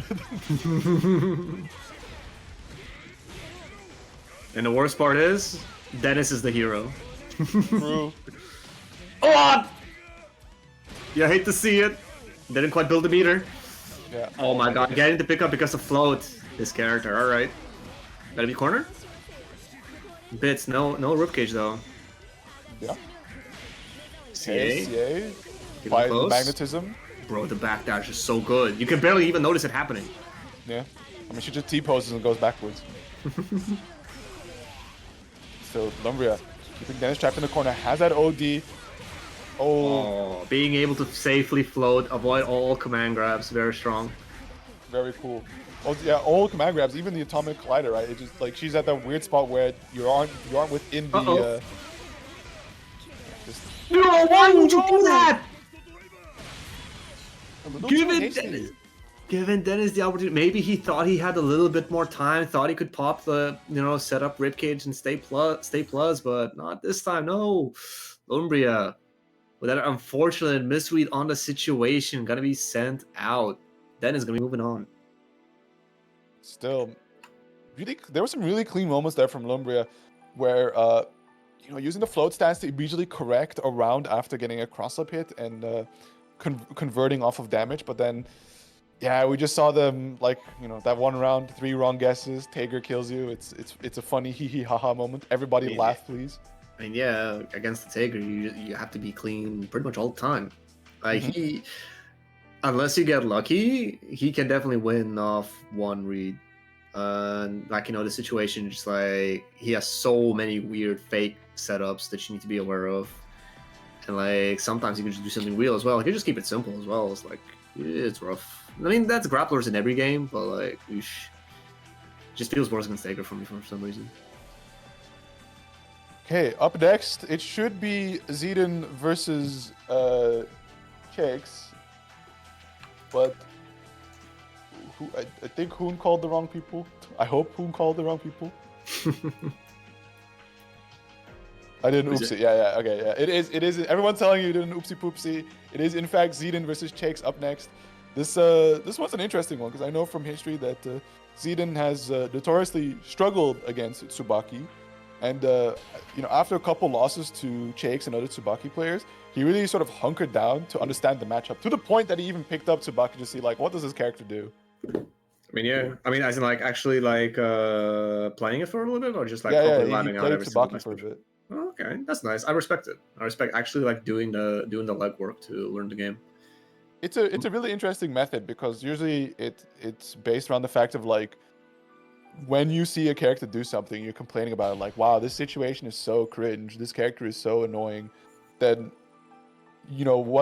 when you don't have really the resource to find out how you beat it, you instead just go pick up that character, do the things you think is cringe on that character and works all the time, and see how other players are reacting to it and responding.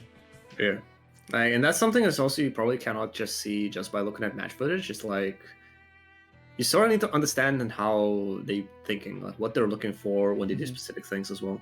Yeah. And picking up a character really helps with that. The thing is, it's such a weird like old game. A lot of people are not gonna do that. I mean, there's also some characters where it's just like kind of not reasonable to do it. Carl, Izanami, right? Like these are really weird characters to combo, like to try and learn their combo routes to get to those setup points where you find these interactions you are really struggling against. Yeah, like I tried picking up a side character or two, and it's like I have too much on my plate. I'm just gonna have to see how far Azure gets me because I'm stuck with him. I've thankfully been able to pick up at least like 6 characters or something. Damn, bro. To my detriment, right? Because I'm not particularly excellent at any of them, but it's fun. I mean, it helps in the commentary game too. True. But there we go. Zidane versus Chase. We saw my Makoto. Now we have my Tsubaki. Don Weeple went out early, so we will not be seeing my Noel. Yeah. Okay. Nice movement there from Zidane, able to navigate under the projectile, staying right on top of Chase's face. Right, wants to make sure that he can't charge up too many of those stocks. Good blocks, nice block on the overhead. Oh wow, yes. But fortunately, I don't know. I think he missed the IB timing there. Damn, what a pellet. Oh, I just can't. There's like, genuinely no gap right here. I mean, this is the hard part, right? When you have a character that has all these strings, especially these self-cancelable normals. Oh, the bait on the CA, but unfortunately no punish. Yeah, it doesn't help that like a lot of these moves, because of like the whiff cancels or like them being relatively short recovery, like they're relatively OD safe. Yeah. You're probably only getting an EA at best. Okay, that's a pretty strong win there for Zidane, right? Even if he loses this round, able to get the burst there from Chakes very late into the round. So going into the next one with 0 burst on deck. Yeah, meanwhile, Zen is basically all the way back. The flip! Bro, so many reversals from both sides. Burst baited. That's early, too. Yeah, I mean, there's still a chance that like he could try and generate some of it back, but, you know, he has to be able to play the round is the thing. Oh, nice Ventusin is able to swap under. Okay, JC doing man's taxes. JDD, you're not allowed to charge. Oh, yeah, it was very hard to try and swat him from the air, but still able to tussle quite nicely here with Chakes. Able to find a couple hits, but there's the dive. Unfortunately, facing the wrong way, tries to micro dash up, but still in control, finds the overhead. And game 1 going towards Chakes. Yeah, very sneaky to sneak in that. Is that 6A or 6B? I think that was 6A, right? Good question. There's an overhead and there's a standing low. Both moves annoy me to no end. Like they're so difficult to deal with. Yeah, like I feel like the stance is fairly invisible as well for it to go. Like you have to really recognize it. Like, oh, here comes the overhead stance, or just like the cancel window. Oh, good air block. I was actually, that looked like it was a punish too. Like blocked that high enough. Yeah, no, it was definitely a clean punish. It's like you usually don't get a counter hit on it, but you know they're in recovery and nothing they can do. Man, Azure would love for there to be punish counters in this game. Oh, so real. I know a lot of characters would, right? Like, think of all these like counter hit only exclusive routes. There we go, 2B to catch the roll attempt and ooh, nice recognition on the situation. That should be it. And that will do it. still, that's an OD usage, so you know, no biggie if he does win off of this set point, but otherwise, pretty big issue. Honestly, a couple of CTs and you got active flow and you're chilling. That throw is gonna help with that active flow. Definitely. Throw teching, good generation on active flow points. Mm-hmm. Also, selective invuln on moves. So, like for example, Tsubaki has the sword 214B. If she invulns through a body move, that's also like a decent grip effective flow. Oh, nice. Okay, good to know. Oh, there it is. JC, the goat. Those SWAT shakes out of the air. Now, with no burst on deck, this is going to be some good damage. Tries to go for the triple throw, sneaky. That's that active flow we've been talking about. Yeah, especially... Oh! Wait. Is he dead? If he popped install early, yes, but I don't know about Tsubaki's non-install routes. Yeah. Oh, command grab? No, RC oh, there it for is. The kill, and there it is. Okay. 2-0 there from Cakes. Damn, that was fast. Yeah, I think. And you know what? It is getting pretty late. I still need to go make dinner. I appreciate it. Zedden, taking 1-1 for the team, letting Chax move on quickly. See, I'm gonna teach you. I'm gonna give you some Dutch tech, right, regarding dinner. Eat at 6 p.m. See, the problem with eating at 6 p.m. is the tournament starts at 6 p.m. and my pre-steam starts at 4 p.m. What? That's at 7 p.m. Well, you're Dutch, so you're 1 hour ahead of me. It's peak. Maybe I should just eat on stream. You know, mute the mic, obviously. Grab a protein bar or something. It's rough out here, dog.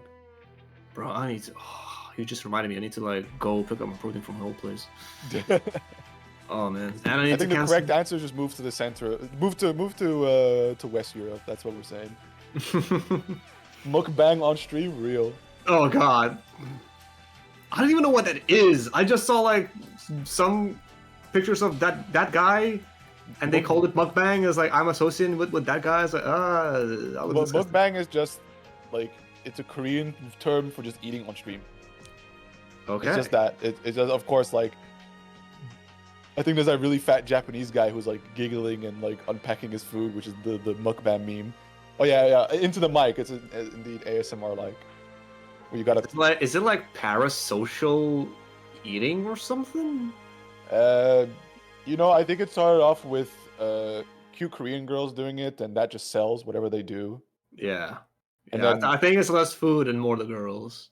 Yeah, and then you know, men got their bag too. You know, cute men they got in there as well for the females, and of course all the others that enjoy that and for the culture. For the culture, and at that point, it's now a thing.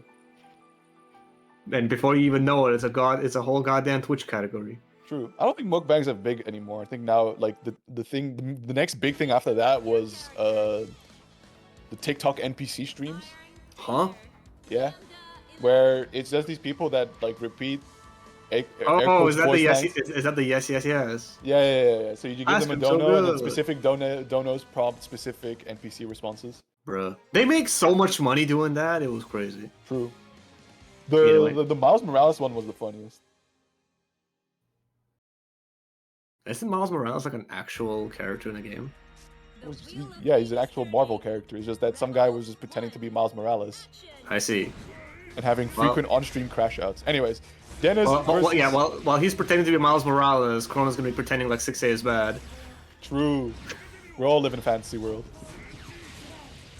So, this was an interesting one, because, you know, to a degree, Lambda doesn't have as crazy of a zoning power that that Nu has, but still, right, when it counts, especially against a character that like Tager or low mobility characters, it's a pain to deal with. And what Lambda does have is that 6B. Why does it have such a high success rate? Nobody knows. I think it's like she just turns into a pencil in the air like instantly. Yeah, but shouldn't that make it easier to react to? Because it's an instantly recognizable animation. That's the problem. She just turns into a pencil. There's no animation. All right. Meanwhile, Dennis with a quick reset into the low, stealing that round from under Chrono. Yeah, absolutely. I mean, Tager's round stealing factor always strong. Now we see a little bit of that backing away gameplay that can help you. Oh, we block those, but we don't punish. I don't think could punish. I do like the setup for just 5D regardless, right? Like just get that magnetism going. Oh yeah. Which means that in itself is a soft punish, you know. Yeah. When you can next get that 3C right with the atomic collider, you're in a good spot. All right, sledge on the table. Not sledge. Sparkle on the table. All right, what do you do, Dennis? Quick get up. Oh, you gotta block. Oh, he armors through all of it. Oh my god, trades at the very end, but nevertheless, right, still gets a knockdown, denying all of the power of Legacy Edge, right? That's set up for whatever sort of like mix-up they like to go for. Good, backing away from the sickle flash punish attempt. Chrono just laming out the entire Sparkle like electricity. I mean, everyone tries that. I mean, yeah, but he just like cleanly just like raided it all out. Very nice. Just didn't give Dennis any chance. Also, definitely playing a character that can afford that to him, right? Like, look at this. Doesn't opts not go for the Oki. Sets out the gravity seed, tries to push him away. Uh-oh, missed angle with the 2D. Oh no, but no pickup. Yo, what's he cooking? No burst available. Oh, you dropped it. Dennis had to spend burst. I like it. It's a very aggressive burst, right? Like, you still had to round up, but this screen position was just too good to let hanging. But a great reset there from... Oh, the names are crossed. From Chrono is gonna tie up the rounds. That's done, right? And managed to actually steal the burst from Dennis too. No, I still like the burst, right? Like, it was definitely like as soon as he lost wind, like lost the momentum, he bursted to get it back, and it's like he almost ran away with it. But like as soon as he couldn't close the job, like Chrono started chilling. Yeah, absolutely. But we see Chrono using the burst here. To just keep the Taker at bay. A little bit of that rush down now. 3C does connect. It's gonna be a good starter there. Build up some nice damage. Dennis getting really close to having burst available, but still Legacy Edge this time it is blocked. The blades away, and there's the magnetism. Yeah, now, spent 50 meter, got one mix up off it. Yeah, just laming it out. Oh, Murukuma backdash to save the day. Hell yeah. Oh, it wasn't close enough. Or like, I think it was also the fact that like he was already charging the wedge, so the armor frames was expiring anyways. So like normally if he gets it like on after teching and goes straight into sledge, there's enough time. But this time he was holding it, so before the fist could come down, the armor already expired. Damn, I see. It's not one of those unfortunate things you have to like. I mean, to be fair, with experience, you notice when those situations happen. But yeah, timing is key. Ooh, Rising JP, okay. Very cool. Simple combo, of course, nothing too fancy, but instantly opts to stay away. Oh, yes. That's a classic. I think it's only 5C, by the way, that's counted as projectile. Everything else that she does that looks like 5C is not. Yeah. It's also weird to just like choose to meaty with 5C rather than like a 2B, especially because like Taker's armor loses to lows. I think it's more so fear of the command grab, right? Like, why deal with something that could lose to command grab when you do one move that could like only lose to one specific thing? I mean, yeah, but at the same time, just meaty, bro. True. Meaty this guy. He's got 3 frames where he's not involved. It's just meaty in a game with variable wake up timings. It's easy. Don't trust. But yeah, there we go. Dennis, set point. Instantly just trying to chase down Chrono. No chance to try and play. Quick reset, pops himself out of the corner. Trying to armor through as much as possible, but no success. Oh, baby! Alright, that's gonna be a nice little combo. Apply some magnetism? No, chooses to get the Sledge Oki instead. Not close enough. Yeah, the gravity seed. Massive work. Yeah, absolutely. Doing the taxes here. Doesn't quite get the full pickup, but still able to put Chrono in the favorable position. Goes for the CA, tries to push him away. Catches the tail end of Sledge. Good punish, but again, prompts to go away. Yeah, we're starting like Chrono is playing this like very correctly, but the thing is, his reward for punishing a Sledge is like 1.7, not too much. Meanwhile, then he just gets a random stray Sledge, it gets in, it's like, yep. 3.6k, and it still had more to go. Would you shake my hand? 1-1, all right.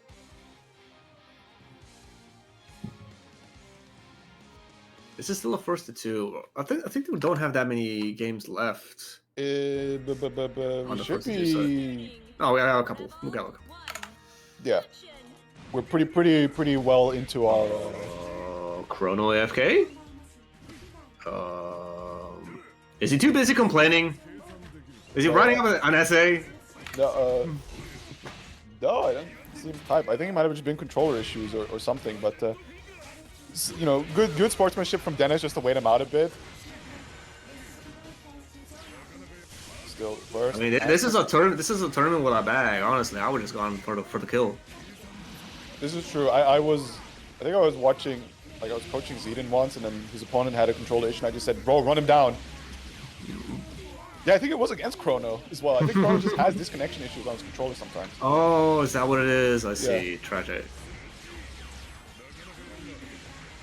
No IBs. To be fair, Dennis is almost on 100. True. Yeah, see, this time there's plenty of armor to be able to get right to the Legacy Edge. Yeah, with the meter, easy kill, keep it burst safe even though you don't need to. Bomb. Break his back, spinal. It's like that, Dennis. It's that point. I wonder how Chrono is gonna try to claw back control this set. Well, we instantly see the attempt to go for the low there, right, to try and catch any sort of like guard point shenanigan from Tager, but Dennis opting for the jump. Now trying to chip away at his health, but there's the SPD to catch the dash up. Is it all one of those things like you saw? Oh, and again, the J2C link you mentioned, like, you know, the jump cancel to just hold one. Another auto burst bait. All Drop the combo and Exica Blade attempt to try and get out, but Exica Blade 1 to 7 frames of impulse, not the best against active frame moves. Did we desync? I think he just alt F4. Yeah. All right. This was the first to two.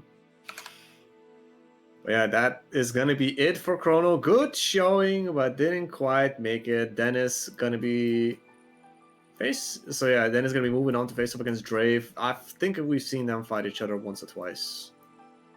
Yeah. Everything related to memory. I'm just hoping you guys carry, because honestly, But I think first we're gonna get Chakes versus Finex. So the mystery player you've been wondering. So yeah, Finex, supposed beginner according to himself, supposed killer according to Neptune. Susanoo, my player.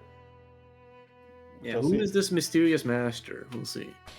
Yeah, he's been going on a tear. Like, if you just look at his path, like, he took out Old Snake, went down to Dennis, and then right after that, Ancestor dead, Oberith dead, Lotus in a body bag, and now he's gonna be facing off against Shikes.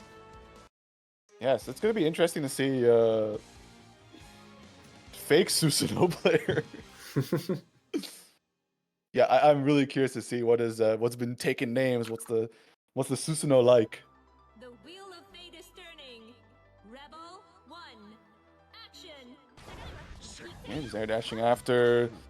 Gotta play it a little slow, right? Trying to push him away, but we see excellent micro dashes from Jake staying right on top, and just like that, Susanoo, unfortunately, character with very terrible buttons to try and mash out, even if he IBs it, right? Fastest normal on command is 2A at 7 frames. Mm-hmm. That said, though, like, you know, you said even on IB, but like, yeah, Phoenix was kind of nice with these IBs. Mm-hmm. No, not helping him there. Yeah. Fortunately, the decision making hasn't quite been on par just yet, as Jake's been running him over, just completely and utterly steamrolling him. This is a really shitty position to be in. That's the Susanoo life. If you don't get started, you kind of boned. Yeah, even then, right? Like, in general, tries a 2C, but you know, I don't think the gap was large enough for him to get it out before Chakes could throw his button out. So perfect opening here from Chakes. I think in general, right, when you're on the back foot of Susanoo, I just like hold some damage, right? Try to use OD instead to force your way into some seals.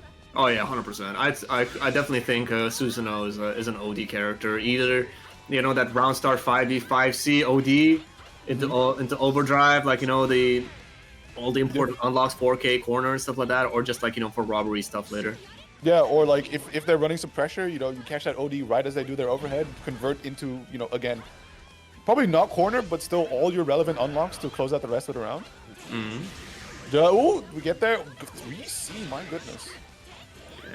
No punish. 6D only cancelable on hit, so Shikes just gave up on a punish opportunity. Though, if it's a space 6D, that could be really difficult to punish. I don't think Tsubaki has an issue with that with normals like 5B. He can Yeah, reach or 5 pretty is deep. good. It's really good. Ooh, pulling up. Yeah, Phoenix. Oh, throw counter, goes straight into the overdrive just to charge up as much of that stock as possible. Yeah. Alright, setting up the Oki. Overdrive coming back for Phoenix. Active There we go, available. connects. Are we gonna see it? No, just just goes hit. for the crush trigger, gets the dual dance kick. That should also be, I think it's Hunter's Fang unlocked there. There we go. Look at this guy naming special moves. I play this character. Except, was it Calamity? I just called Orb. RC? Yeah, there we go. Snake. C6B, very nice. Alright, Phoenix. Overdrive available in this round too. Yeah, so good recovery there in the end. 5D, 2D, spaced away. A little too far for a proper punish, but still turn taken by Chakes. Nice Yeah, press. he is still taking risks with these 2D, 6Ds. Burst him into the corner. Oh my I mean, it's god. kind of the name of the game on the Susanoo character, right? Like, you can do a bunch of 5A stagger pressure, it's cool and all, but like, you just have so many 50-50s built into your character. I mean, yeah, but have you considered his 5A is busted? True. Oh, back in the I think he tried to, DP, like OS the DP, but he just mistimed his 5A. Yeah. So he didn't make contact and he still got the whiff option. Also, counter assault on the dual dancing kick, I like it because with the right timing, you can get an instant overhead on the RC with JA. It's nasty. Oh my god. Yeah. Look, Yeah, but you can also, because he has to RC on the 5th hit, right? No, I think you can just let it rip until like he does the kick part where he jumps into the air a bit. But like, if you IB the second to last hit, you have enough time for a clean punish before the RC becomes available. Like you hit them in between the final hit, like the second to last and the last hit. Like you just throw out a 2A or something, or you mean a DP in between? I think a 5A or a throw.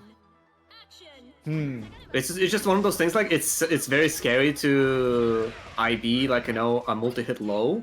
Yeah. But like it's a true block string. So as long as you don't do 5, you do 2, you should be fine. Yeah, I never see the burst again from Phoenix after holding an overhead, right? He had the IBs, thought he could get the 2A out, but got low profile, and now it was one wonky orb. It's the overhead, full conversion here. Only 2 unlocks there for Phoenix, so unless he gets a... Ooh, serviceable anti-air! Absolutely. Oh, great OD to the 5D. That's going to be clean punish there from Chakes. Yeah, no, I would say that was probably one of Susanoo's weaknesses. His block string pressure can be a bit standard or like predictable. Raw install! Huh? Jumping over. 5D connects. Counter hit able to pick up the combo. Crush trigger to make sure that he can route into the ground Viper. Unfortunately, too many hits. I think that was supposed to be a DP on the other side. Let me double check the input for Super. Oh, and the burst bait. Why are we Euro bursting? Unfortunate. Great bait there from Chakes though to recognize that Phoenix might want to go for that there. Yeah, install is 214, 214, so I think he was cranking DP the other direction and he got messed up.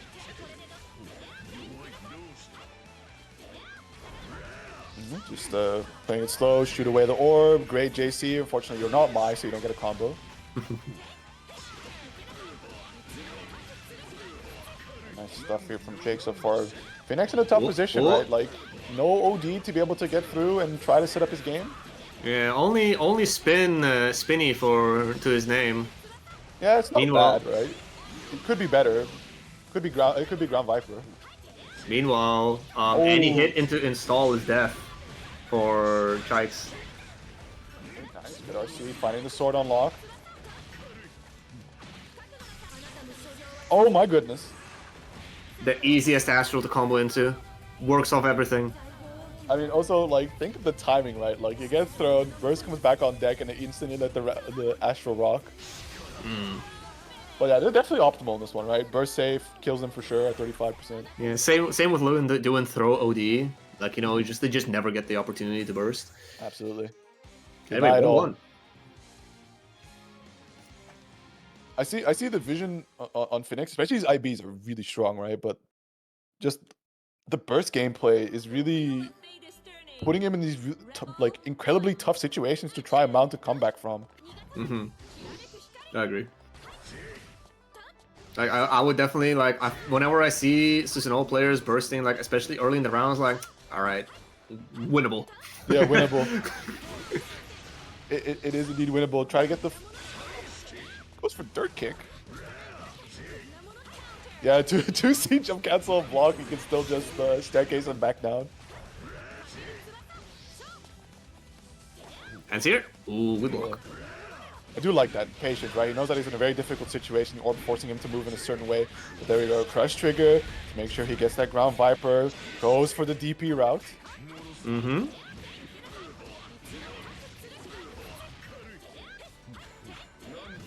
All right, what do you do now? You have the DP, so DPRC available. There it is. Oh, a little should have done 2C. But still, life positions aren't too bad, but gets thrown. Has a 100 meter here. Does Chakes have the kill? What can we say here? Right. If he had more stocks, probably would have. Because like one of her super scales with how many stocks she has. Yeah. She should have pretty simple double supers, but maybe that's an OD. Either way, Shag's just waiting for OD to come back. OD back on Phoenix too. 15 seconds on the clock.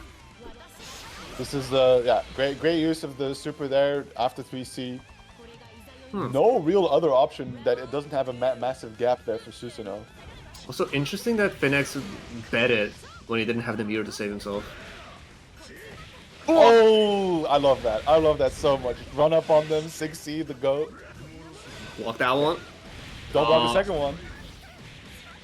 Nice. This looks like a Susanoo round. Yeah, and also has the perfect routings for everything as well. Doesn't need to, like, routes into DP nicely, routes into the spin dash nicely. So it's great stuff there from Phoenix. So both players now on set point here. Phoenix still hanging on to the But burst. that Do round? we see the start of OD? No, it's OD. No tech. Oh my god, this blue beat, this might hurt. Two unlocks. Yeah, that's pretty decent. Has DP, has dirt kick. Oh, bursting at 2A. This is like I said, winnable. Maybe wanted OD there, but just like, you know sometimes you want OD, but then you end up like instantly bursting an A normal. Yeah, like, that sucks the most, especially when you had the right idea, but you just like you reacted a little bit late or something like that. Yeah. Oh my god, that orb just stuck there. He was in a really good position to try and press on him because Chakes was facing the wrong way. Oh, Finish? Wow. yeah, a little late there. I think maybe he went for 2A, but still in doubt, decided to block it out. Tsubaki with the whiff cancels. We'd love to see it. Yep, take your turn. TA, Out of put salt, him push back him in in that there. corner. You take that. Active flow about to come on for Phoenix. Actually, wait, no, he bursted early in the round. My bad. Yeah, there's no active flow. You were at minus 1 billion points. Oh, and you can't burst that. And that's going to be 2-1 there for Chakes. So good showing there from Phoenix, right? But unfortunately, I don't know how familiar he is with Tsubaki. I mean, if he is Russian, I'm assuming he has a pretty decent amount of games against Sharks because the Russian region is freaking strong, bro. They have too many good players. And active to boot. Like hell, if we're looking at it, it's like there's like 2 or 3 Russians in this top 8. Like okay, Yeah, 3. 1, 2, 3. Neska makes 4, right? Sharks, Phoenix, German, or is German not Russian? In which case, I Oh, in the top 8 or top Top 8. 4? Top 8 is yeah, it's 4. It is 4.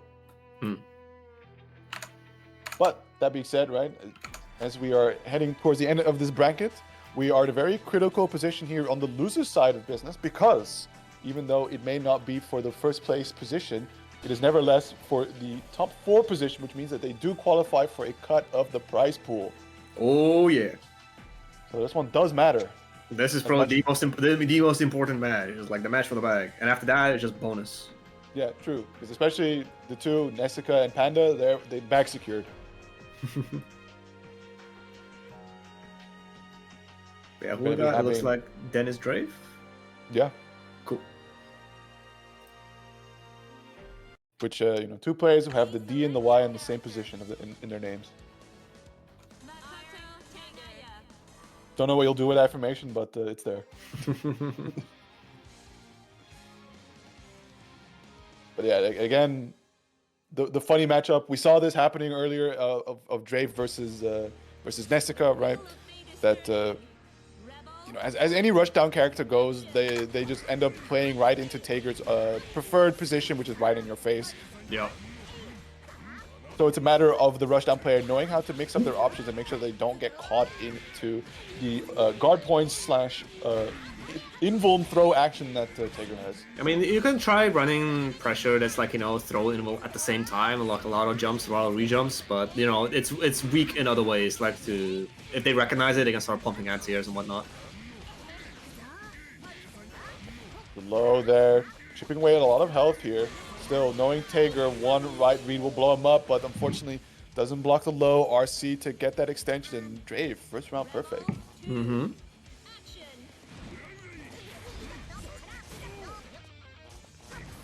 Alright. Oh! Maybe he thought he was gonna fall into that orb, but he got counter hit as well. Ooh, clash cancel?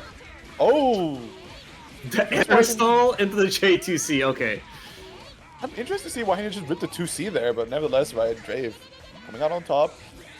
Dennis just respecting the options, and unfortunately, just as soon as he presses, Drave comes in with a punch. He's gonna need a burst, trying to, well, can't really escape the corner. It is Tager. Oh, tries to make something happen at RC.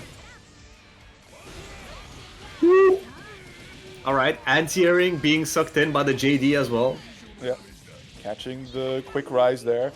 Does he have the kill here? Should be, OD, especially yeah, with Ultra, yeah. bounced into the ground, has the G version of all his drives, bonk, bonk. Boom. Nice. Alright, first game Drake, alright. Pretty convincing too. See, this is the thing about the beauty of Drave Bukoda, right? Is when you play a character that's very underrepresented and you are like really all about it, and as well as like just improving in BlazBlue in general, you do got to put in the work and simply gap a lot of situations. So I don't doubt that Drave just has the wealth of matchup knowledges to deal with like some very awkward matchups and also very painful ones.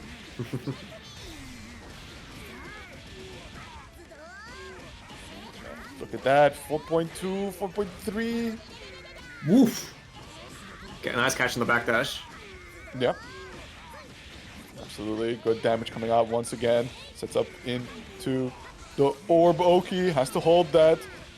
It's like, especially see, like, even when the orb hits though, right? You saw this, like, it was still a reset. It wasn't actually a pickup on the orb hits itself. Yeah. It's just there to like still connect should he try basically any wake up option. Yeah, true. And also the fact that, you know, Drave instantly recognizes that he does have to go for a low option. This doesn't work. I know the super's notorious and shit. Oh. Like I I thought maybe it would be big enough to actually clip Tager in the air with that JC, but not this time. No, I don't know if you know, but Tager is the smallest character in the game. Oh! He had the right idea, dashed up, tried to beat it low, but a little bit mistimed, gave the frames that Dennis needed to get the invul on the wedge. Yeah, man. I don't know about that hero burst. It was just cool to hold that L right. He got you. He pranked you. It's time to die. Not to mention, Makoto's overdrive does so much for Drave. Yeah, Being able to convert stray hits into the corner plus knockdown plus a really good grip of damage. Oh boy. Yeah, shooting star, no low invuln. Fortunate, very painful here, and it's also a fantastic starter here for Dennis. Unfortunately, looping his damage with a lot of sledges, that does kind of ruin the max damage potential, but nevertheless, right, the hurt has been dealt. Yeah, it's like one of those things, like, yeah, you could optimize, but if the next hit is gonna kill anyway, who cares? True. Unless it doesn't kill, Drave. Patience, narrowly avoiding. Goodness, counter Okay, stay assault. right in front. RC, save himself. Yeah, also just forcefully take his turn back, and as he goes to the on-edge, he immediately gets turned on. Dennis able to tie it up now. So one apiece for both players, one game away from a spot for that bag. Wasting no time, instant rematch, alright. Eat that money. I respect it. It's respect for the you know, everyone's time. You gotta keep it going. Of course, you know, if you are competing in these high stakes situations, do take the time to cool down, analyze, consider your options. Don't always blast the next. Oh man, sometimes you're just in it. You just feel it. I feel it. Oh, this time it works out. Man, let it run up, man. Instantly just pressing that great straight hook. Just like that. Good number of damage. The combo just doesn't stop. 4K sets up the orb. This time the overhead comes out. Good blocks from Dennis, but the really fast overhead with the RC to confirm. You dead? OD? He has to pop OD to get the knockdown back after the air sequence. Yeah. Alright. Dre, Kind moving of- on to set point. Absolutely. Kind of foul work there from Mori to freeze your burst time or your burst gauge during Exceed Excel. Yeah. I mean, it would be pretty, because like not all Exceed Excels are made equal, like in the animation lengthwise, right? True. That would mean the Some, longer animation ones would like be straight up better because they will recover more of your gauge during active flow. Yeah, absolutely. Oh, that might have been a Makoto hitbox moment. Might have been, but still, half health already gone here from Drave. If what you said is to be true, we're watching a match between two of the smallest characters in the game. It's true. When Tager wants to be, becomes the tiniest of characters, just a little pixel. And reapplying the magnetism. Drave just running under it, making sure he doesn't get caught up into the shenanigans too hard. Overhead is blocked. Okay, active flow, this is pretty good. Nice. Catch a few hits, but not able to convert. But there it is. A great Good starter. starter. RC to make sure. Active flow, that's going to add a lot of damage. OD to enhance the routes. Not going to build 50, but with EA maybe? No, I think the meter penalty was too great. Try to go for the reset, but there it is. You're stuck in the air. Nowhere to go, and he just catches you with the anti-air, trying to take your turn back. And that's going to be 2-1 for Drave. One spot in the top 4, securing that bag. Unfortunately, Dennis gonna stay broke. Bag You, fumbled. I don't know how much Drave is getting, but he's gonna be gloating on that money. We know, like a couple of dollars do a lot in Poland. He's gonna be eating kebabs for like a week. Mm-hmm. Yeah, good showing by Dennis. Of course, we've seen him play. He's obviously doing very consistent results. Like very good run, but this time couldn't take it over Drave. Drave gonna be moving on. So we're moving on to the other side of the loser's side. I believe it's gonna be German Shikes. Is that correct? Yeah, I see that Shikes. should be, it is going to be German Shakes. Nice.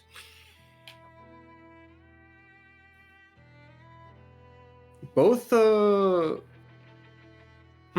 both Russians, and that doesn't. I have no idea if that means they're gonna have a good connection or the worst connection of their lives. Yeah. I don't know. Russia's weird. It's big. That's for sure. It is big, though. I feel like From most what of I them are in the same understood- city.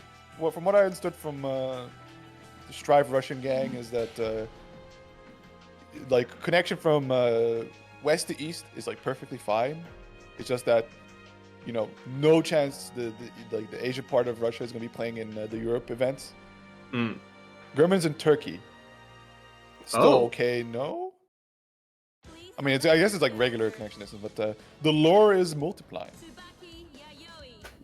Maybe I was fed incorrect information. Well, they got. Oh, thank God I have my own music playing. Cause Stardust Memory. Is that the one to sleep, or is it a different song? I don't know, but anything that isn't Rebellion 1 is sleep. I see. You know what? Understandable. Based. All right, we're already seeing the air footsies. Wait, is this Good a air comeback? throw. Hold on, I need to confirm this if you run back or not. It is. It was in fact German that sent Shakes down 2-0 to the loser side. Ooh, when was this? Like, how early was this? This was round 3. A good while Yeah. ago. All right. Well, Shai seems to be coming back with a vengeance. This is how it started as well, last I remember from the round, right? Like, German, tough position, but as soon as he activates his own flow state, right, he is cooking, but Shakes, right? Strong opening, perfect. Mm-hmm. I mean, Ragnar, low health character. If he cannot get started, he gets nothing. But we'll see how it goes. 10k, Lamar. into the GG kick out. And man, that's something that Gurman's really nice at doing, is delaying his air approach, right? Using that double jump as late as possible, going for some specials that are able to keep him afloat a little longer. But Jakes really has these anti-air timings down to a T. We saw that Blue Beat working out, taking that extra damage and getting out in the corner instead. Now, because of that, he gets to control the corner. Yeah. So I think Stream is... Oh. Stream is missing out. Oh, do you guys not see it? Yeah, the Discord stream should still be the Discord stream should still be running. Bro, he did run up 2-2C 4 times in a row. Yeah. I mean, it did no damage, but it's cool. I mean, it's literally saying like, "Yo, tech." Yeah, please tech. Go, getting very close to.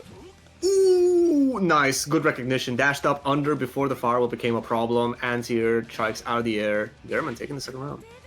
What's funny is that even though it was desync, that like German won the round around the same time on stream, and what's actually happening.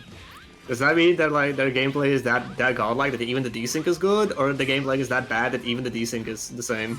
Let's just say the gameplay is consistent. But here we go. Jakes now coming back with a vengeance, keeping German locked in the corner. But there's the DP able to bust out. I'm gonna call it. I'm gonna say that was a reaction. That looked like it was enough time to react to the fireball to crank the DP out. Yeah, we believe. Man, really bold there from German through the OD RPS to just run up and press 5B. Wait, I think the game actually synced up. Oh, nice. It did. It just did that. It's because they won around the same time, so like the round start was basically the same. True.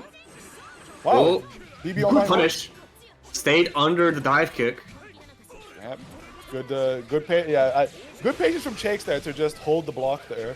I don't know if she has any normals, or like Tsubaki has any normals to be able to low profile on the Gauntlet Hades, but knowing that German had that meter, there was no chance you were gonna get a punish. I'm pretty sure the second hit of Gauntlet Hades is hard-coded to whiff crouchers. Yes, but if you have a low profile move, you can go under the first hit. Will that work on the TK Hades? Probably. Maybe TK Hades is too fast, but I know if you were like goated with the sauce on Naoto, you don't stand block the Gauntlet Hades, you just 2A it. You say goated with the sauce, and like I 2A Gauntlet Hades like on purpose. Nah, man, you just mashing 2A. Shut up. If I press 1-2A, like, because 2A self-cancelable, if you see 1-2A come out, you know they were looking for it. Bro, if a 2A whiffs, it ain't canceling into anything. Yours or Naoto's? Because Naoto's is self-cancelable. What, you can do 2A on whiff? Yeah. Huh. News to me. Alright. Oh, there you go. Strong start for Jakes here. I mean, we've seen a lot of strong starts for Jakes. Now the question is, can Jakes close it out? Mm-hmm. They are fighting for money after all. Alright. Burst him out. They don't like that hit at all. Oh. Yeah, that's a classic there. If you hit that 2A on crouchers, oh my goodness, it finally came out. The crossy DP, let's go. But yeah, Ragnar 2A, if you find that like crouching 2A counter hit, and then you're like, oh, let me quickly go into 2A again, but you kind of timed it like stagger pressure, the combo timer is kind of screwed that you can't get 60. I also have something similar. Like if you do JA, right? If you do JA, and you confirm it, do JA, delay JA, you kind of get nothing after that. You have to buffer that early. Yeah, pretty much. Oh my god, the preemptive DP. Oh! The combo timer saving Shikes, giving him the punish of the DDP. No burst on German. Maybe try to catch the reset. Wow. That's unfortunate. Yeah, I think he might have DP'd the wrong way, but there he goes. 5C goes like, come here. I think the thing is though, I'm pretty sure when you do the cross under, the second 2B, like 2BB is supposed to go in the correct direction. I'm surprised it didn't. Timing issue, but nevertheless, right, I think Gerben just went for the DP input and just got rewarded with a fat 5C counter. Hey, no, you know what? In the business, we take those. True. Wow, I'm surprised that Dead Spike didn't hit, but still, Gerben very much in control of these resets, bleeding a lot of health away from Jakes here. That's the funny thing about. Ooh. Finally shows a 6B and it connects. Very nicely done. Has that full stick of butter. That should be a dead chase, and that's again a 2-0 repeat of history. See ya as Gurman secures the bag. Damn. Couldn't change history. Not this time. Still a good running by Shikes. Like, you know, he had a fantastic run. Like, if you look at the bracket, he took some bodies. And like, you know, both winners side and losers. But yeah, double jeopardy. It sucks. Especially since, you know, you got denied the money, but, you know, still a very good showing. Made top 8. I would not be disappointed by that. No, absolutely. Not only top 8, right? Top 6. So a decently deep run. No flukes. Good stuff, nevertheless. And now we are going to be having our first of 3 match of Nessica versus Sir Panda. Yeah, let's not pretend we've been here once or twice, or like how many have we had? 16 of these now. Once or twice or 10 times, you know.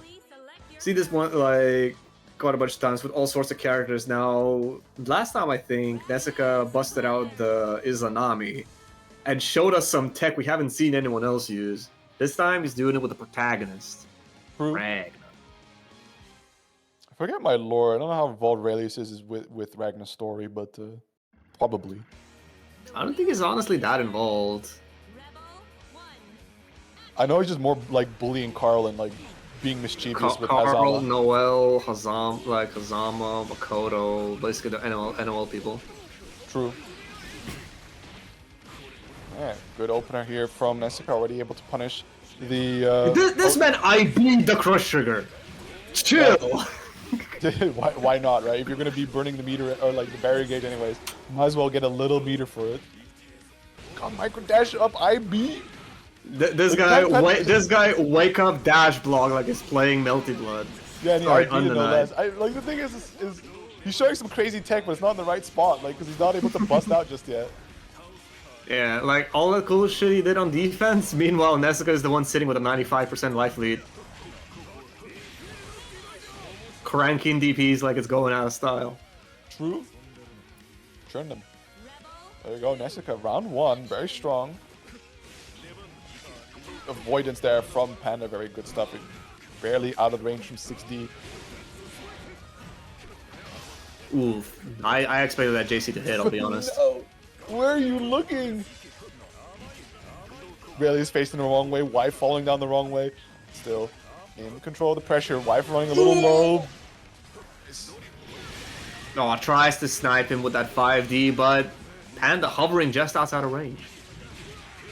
That was a tricky setup because I think it was genuinely random how deep he runs on what's it called, ley line, right? Like if you run a little very deep, you cross over to them. If you don't, then you just stand at the same time, and Wife does the mix. But great opener there with the counter hit on the Hell's Fang. Good damage coming out here from Nessica, and also a lot of drive normals used, building some of that life back. Oh, the triple overhead. Oof. Oh, chase by Panda with the RC gonna probably that's securing himself the kill. First game going to Nessica. Ragnar top tier. All the stuff I said about Ragnar being honest, I lied. You fell for it, you fool. Okay, going back to lobby though. Interesting to see what happens. Maybe they wanted to change the stage or the song or something. That or making sure that there's no desyncs. We get our grand finals match. You know what? I respect it. That does mean that the scorecard that's telling who has how many games is gone, even in the game. I'm lost. Send help. Well, it's on stream. The wheel of fate is turning. Rebel. Yeah, but stream's delayed, man. I'm watching them. That doesn't matter. The number is there the whole time. Oh my god. From below with the Nightmare Edge. I respect it. And I also just can't believe that the burst worked out in Panda's favor to put Nessica in towards the corner. Oh my god, the JA actors. The funny. Oh, anti-air gauntlet! Yeah, but still not able to quite escape this position of the screen just yet. Nessica building up some good damage, going for the standard Ragnar, nearing that 4K breakpoint, but immediately quick rise into button press there from Panda. Yeah, fearless. Uncharged crush trigger, so he has to use the 2A. No one summon.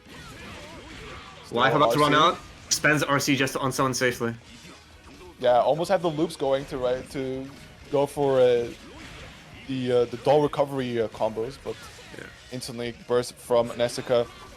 Yeah, that was also a very good recognition from Nesca. Like, you know how you mentioned before, like, you know how you can RC on the contact with the Vive. Nesca did, like, you know, 5-8 to check the Vive. Instant Hellsfang to check Panda going in as well. Yep. Yeah, definitely. You are cancelable on things like Vive. Also, same thing applies when fighting into Rachel. George on screen. Make sure to hit cancel when you hit George. Well, also make sure that whatever you're doing does enough damage to kill George. George is a healthy boy. True. Like what, 750 health or something? It's 1k, I think. 1k, Jesus. How much health do the enhanced presence have? Because it's too much. 1.3. Jesus. I know Christ. that Bang 3C just one shots both. Yeah, but it's also 3C. That's just not cancelable. No, true, but it's really funny because it delays the hit. And Nessica, not delaying anything here, working as fast as possible to get this round back. Even though he had the active flow ticking, right? He could have let it go a little longer, but still. Nah, I respect it, because like probably the chances are you're not gonna OD the first interaction anyway. So like starting on 90, you may as well be starting on 100, unless something goes horribly wrong, like against Susanoo or. True, but so far pretty good. Wow. Nice. Interesting use of 4D there. I think really believing in Nessica jumping there 5A and instantly recognizing that he has to jump cancel after. TRM, no, the barrier OS not working nicely. Fellas, is this gap? Is this gap? Are we gapping right now? Okay, nice jump out, but immediately reposition from Nessica, aligning Panda in towards the corner. Still, Panda finds the hit, able to set up some Oki. We'll see what the mix is. Overhead. Alright, BS on the wake up. Getting air hit. Oh, he falls back into it. This might be the counterplay. Who knows? Wait, that was interesting. Like even during the OD like startup freeze, he was still taking damage from Doll.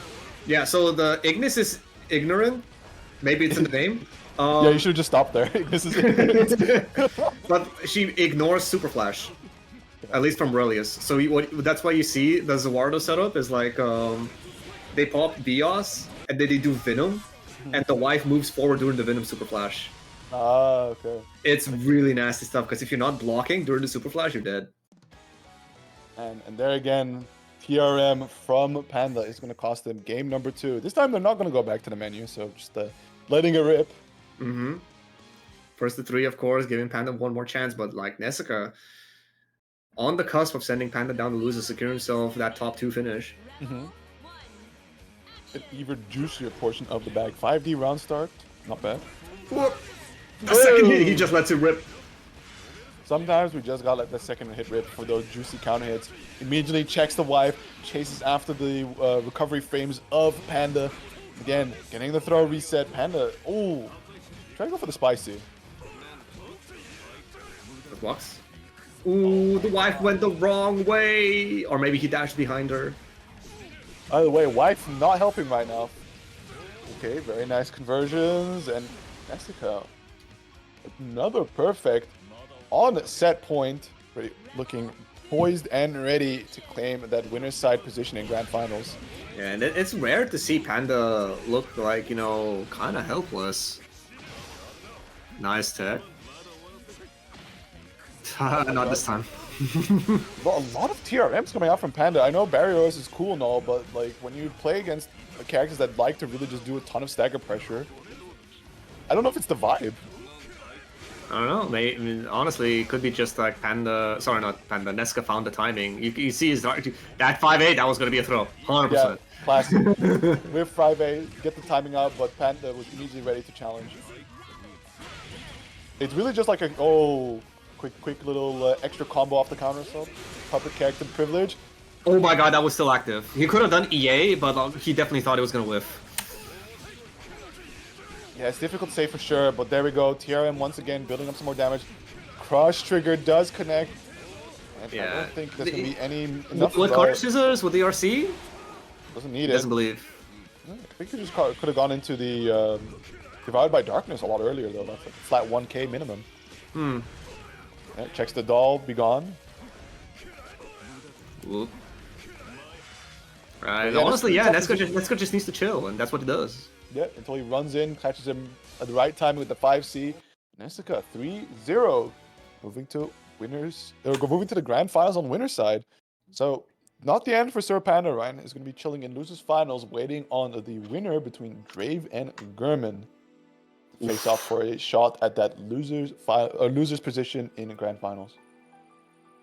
Yeah, but we gotta go through them first. And honestly, I mean, both have been on amazing fucking tear all night. How the hell is it already? It's getting late. Holy crap! I mean, to be fair, what did you expect with so many people signing up? Big respect to everyone who did. Like, I'm super impressed with how many people turned up today. I hope we can keep this momentum going into next time. But for the time being, go Drip and Gurman. I don't think I can keep the donation momentum going though. If y'all here for the bag, I respect it, but we deeply appreciate the time and care y'all giving to this game and this bracket to grace us with these wonderful performances. Please select your character. Makoto Nanaya. Ragnar. I don't think we're getting any surprise picks from either of them. Though Gurman does have like 3 or 4 characters under his belt between Ragnar, Izayoi, Celica even. I think he might have a couple of other surprise picks. But Drave, there's only one. I think Ragnar is like the prime main. Yeah, that's his main, 100%. Yeah. 11K games, you don't do that overnight. The wheel of fate is turning. Rebel. Yeah, this one will be interesting to see because what's funny about the Orb Oki from Makoto is, of course, if you have a DP, you can invuln through a few hits, but it's still so active that you don't really get out of the situation. It's funky like that. It's like I think it's almost like a net neutral 0 for both players. The funny tail. Yeah, what side am I on? Guess. Just like that, OD going nowhere. Drave getting a nice bit of corner conversion, some standard damage here on top. Doesn't quite catch no tech. It's gonna be a purple, gonna be a blue beat instead. Still good stagger pressure. Finds the run up throw. Is it enough to kill? Active flow with overdrive. Oh no. Oh. Okay, Gurman with a chance. Oh my goodness, Gauntlet, but misses the delay on the follow-up. Get away with active flow. Like, he could make this really swing if he gets the next hit into OD, but active flow's out now. I like that from Drave. Just decides to jump away. Don't need to deal with the RPS of Exceed, Excel, or whatever other option. Just like that, seals the round, putting Gurman back at 30% on the burst gauge. Yes, sir. Oh. JC the GOAT. Nice crouch confirm. Gonna secure yourself a nice little extension. Oh! Good decipher. Great optimization station here. We're looking at a really good spot. 4K damage. Quick, no tech catch. Goes for another one, but this Drave is emergency check to try to push him away. No meter to make it safe. I don't think we're going to see the burst out of Drave. Yeah, not with this much of a life deficit, 100%. No, especially when you have that round lead, right? You can just go on to the next one, burst available, and the longer you stall out this round, especially when you start trying to mount a comeback on Gurman, right? You are giving him that burst gauge back. And honestly, like, good thing you mentioned, like, you know, the being around up. That is definitely the time you can start representing goofier wake-up options. Like, you know, maybe show that DP, maybe do that weird backdash, like, you know, just to, like, represent more options, especially if you can afford it as a character. But, like, being around up, you can afford to take that loss as well. Yeah, play bolder for sure. Nice, catches the no tech, and that's sort of like one of the benefits of these characters. Oh, the call out! We love our body invul moves. The block. Nice punish. Yeah, that's a guaranteed kill. RCC to make it easier for himself. Good job on Drave taking the first game. And a perfect to boot. Very nice. First win for Drave. Since this isn't losers finals, right? We're going back to first to 2 format, so 1 away for Drave to face off against Sir Panda.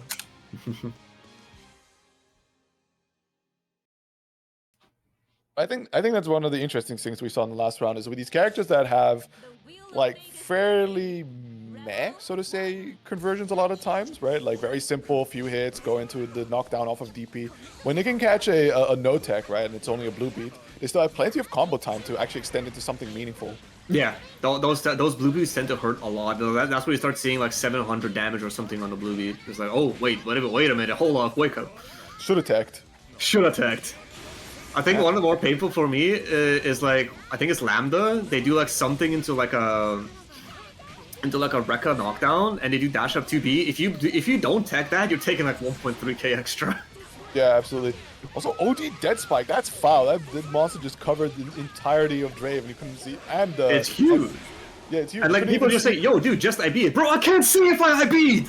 Yeah, I can't see if I IB'd. I can't see the Gauntlet Hades after there. Nice first bait with. You all see that, right?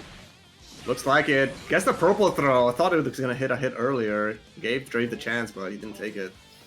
Wasn't ready. I think Grimmin starting to warm up? Question mark. We will see.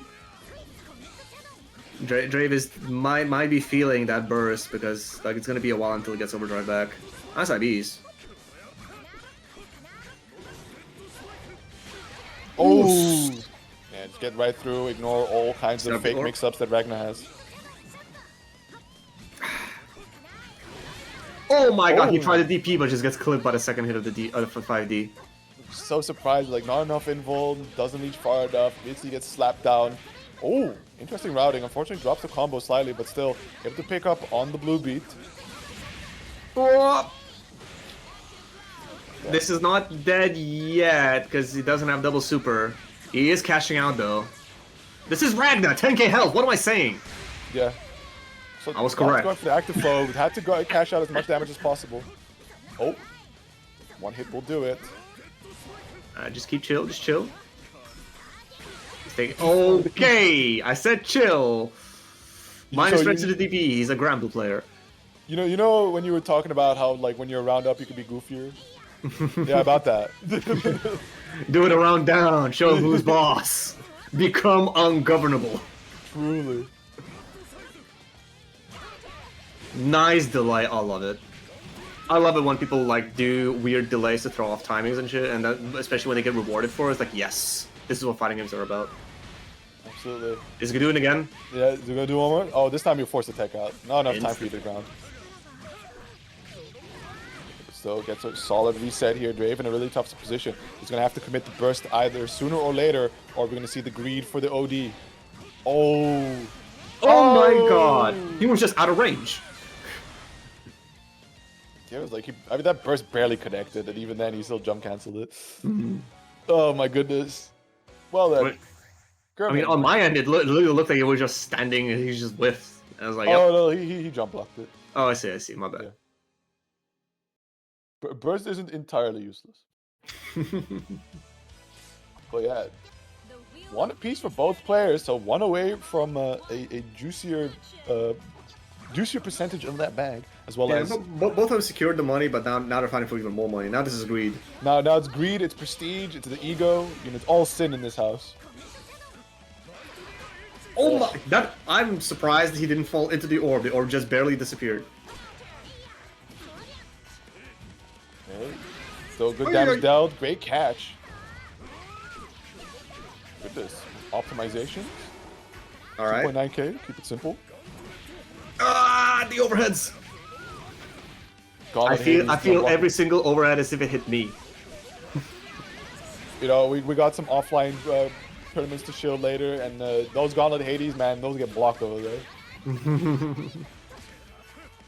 Okay, reset. Wow, that's 6A hitting from behind. It still blocks from German. Still overhead connects there from Drave. Unfortunately, drops the combo after a DP, after RC. That's kind of costly. Oh, yeah. That crossy DP, he has the meter to kill. Yep. Boom. Energy Scissor. Just like that, able to put himself in a really good spot against Drave, right? 80% to 30. Set point. Very nice. Look like German is looking so pretty right now, of course. Not over yet. Drave can still pull it back, but like, you know, looking like a uphill climb. Yeah, big mountain indeed. Still able to run a bit of that stagger pressure. A few IBs here. Now trying to push block him away, and there's the DP. Enough of your resets. My turn. Next dash is away. Still trying to fall a couple hits, but no, doesn't quite get the micro dash. Ooh. All right. Of course, no overdrive, so you couldn't convert it into anything sizable. Bets with the DP doesn't work out. There's gonna be a lot of life back on the side of German. Does he cash out DVD? No, just takes the corner. Cool bit of routing. A lot of health back up to 7. He cannot make this burst safe. No. You could have RC'd it. Yeah, but that's a hard call out. There was probably enough He's done it conversation before. just about that. Oh! The force corner! Okay. Yo, the sound, they're dropping into the mix-up. Oh, we're dropping again after RCs. We hate to see it. There's still a chance here, but my goodness, is it hard to find the Oh my god! 2C! He was ready for it! Hard bait on the DP! It's gonna cost him! CA, get off of me! 2D barely avoided. Jesse, no hard bait on this! Oh my goodness, Drave! The lock-in! He's staying alive! God, it also walks away with the burst, so both players very low on the gauge. Still 40% there for Drave, so might see you come back, but, you know, double Luigi right here. Alright, that was a good comeback, but the thing is, you gotta keep it running. That DP whip gives Drave all the momentum he wants. What is that drop? He resets. Yo, plant? Nevertheless, right, the damage is piling up. Look at that red bar on the side of Gurman. Drops the combo fortune. Gurman gets the forward tech out. Has Drave locked in the corner now. Finds that 5B counter hit. It's going to be piling up a bit of damage here and slowly recovering some of that health back that has been dealt to by Drave. Oh! Oh no! Don't think he hit that 2D on time, so that gives the opportunity for Drave to get out here. Finds the low. Is that enough? It is! Oh my goodness. Drave there with that last round clutch. Able to seal the deal, taking it 2-1, ready to face off against Panda in the losers finals. Yeah, you just saw, like, as soon as Drave made that type of comeback, like, German was not playing the same in the final round. Like, of course, he tried to bet it, tried to, like, steal that momentum back for himself. Drave read it, and then he dropped it, but then he picked it up anyway? Like, that got dirty at the end. It's quite something indeed. I mean, like, especially that two, like, after he got the... What was the normal he got? Like, he misses 2D on some... like, he hit a normal, misses 2D, so he didn't get the dead spike. Oh, no, yeah, it was 6B. Hit the 6B. Didn't go into, like, 2D or 6D or whatever. Went straight into dead spike, which means there was enough time for Drake to tech out, and that kind of, like, sealed the deal a bit. I think, like you said, Gurman may have been out of it after that comeback. It was such a monumental one as well. Like, last pixel health to try and make something. All you needed was one hit, and that was... You know, lights out. We're moving on to the finals. But what can I say? Sometimes your theme song starts playing. You know, you just get that little spark in your eye. You get an idea. It works, and then it keeps working. You know, it's beautiful when it happens, but damn, it sucks being on the receiving end. Yeah, Drave with a bit of a Lord of Ruck RC into whip cross under 5D. That was owner's cross up parry setup. It's wild because you hit with the back hit of space counter. It's kind of tight. Guys, we're gonna do a 5-minute break for Drive. 5 minutes. Oh my Yeah, goodness. yeah. Alright. We can use this to chill for the upcoming tournament. So We got the script. the Russian Discord, they started a tournament, or it will start in April on the 5th. It's not really finished yet. They're still working on it, but the earlier the better. So there will be a roughly about $1,000 prize pool. It will be held online. Europeans can join in as well. There are no bans, so everyone who's banned on BlazBlue EUO Open can join there as well. And there will be 2 streams, one European stream in English and one Russian stream in Russian, of course. There's also, they mentioned the weird thing is that they want to run it over 2 days, right? Yes, exactly, Yeah. because So many people. they're expected to be about 100 players. So it will be broken up into 2 days. So top 16 or top 8, depends on how many players there actually are, will be on the 2nd day. And we'll be streaming those matches together. So before that, the pools are split. So the European stream will stream other matches than the Russian stream.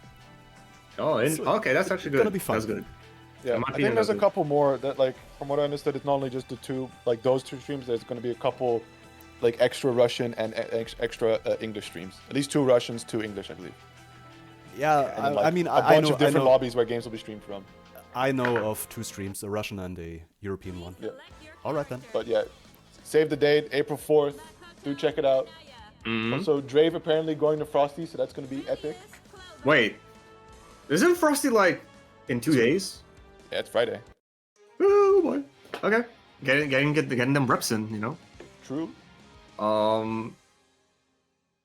Ping me in whatever server I am at when he's on stream. You're flying tomorrow. All right, good luck, man. Before the flight tomorrow, you gotta kill him today. True. All these players are standing in your way from greatness. Now you gotta deal with the Raelius matchup. Just like that, gets a great 5D, immediately pushes Panda into the corner. Good 6A catch, but fortunately the positioning does mean that... Ooh! Just getting out with that space counter. Yeah, and immediately back in. Kinda hate to see it, but the interactions were cool at least. He had the meter, still got clipped on the way down. And 6-8 to catch. Wow, barely avoiding it. Both these players just kind of feeling out the opportunity, but Drave just sends it absolutely running straight into Panda's face. Doesn't want to give him any space to let the doll play the neutral for him. Just like that, going to be converting him all the way into the corner. Hmm.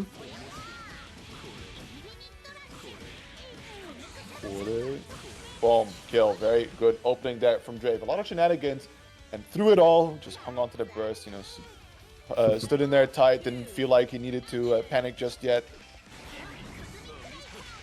Ooh, nice pickup. Alpha 5A, close enough to the corner. You just have to... Oh, man, you saw Drave whip him then 2As. He wanted to catch the recovery, but didn't work out. I think, correct me if I'm wrong, but I believe Leyline isn't throwing Vuln. It So shouldn't be. Let me yeah, double so if check. you see that 2A whiff on Leyline, there's plenty of time for you to just go into a throw. Redore.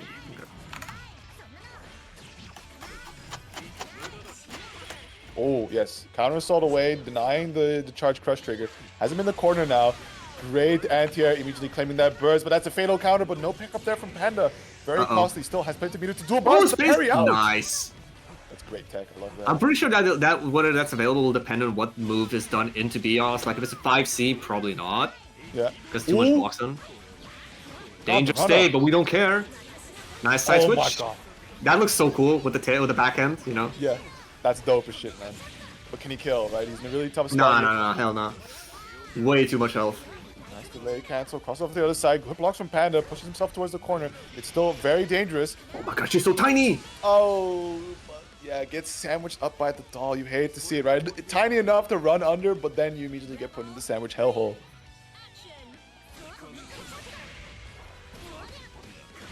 Nice, okay.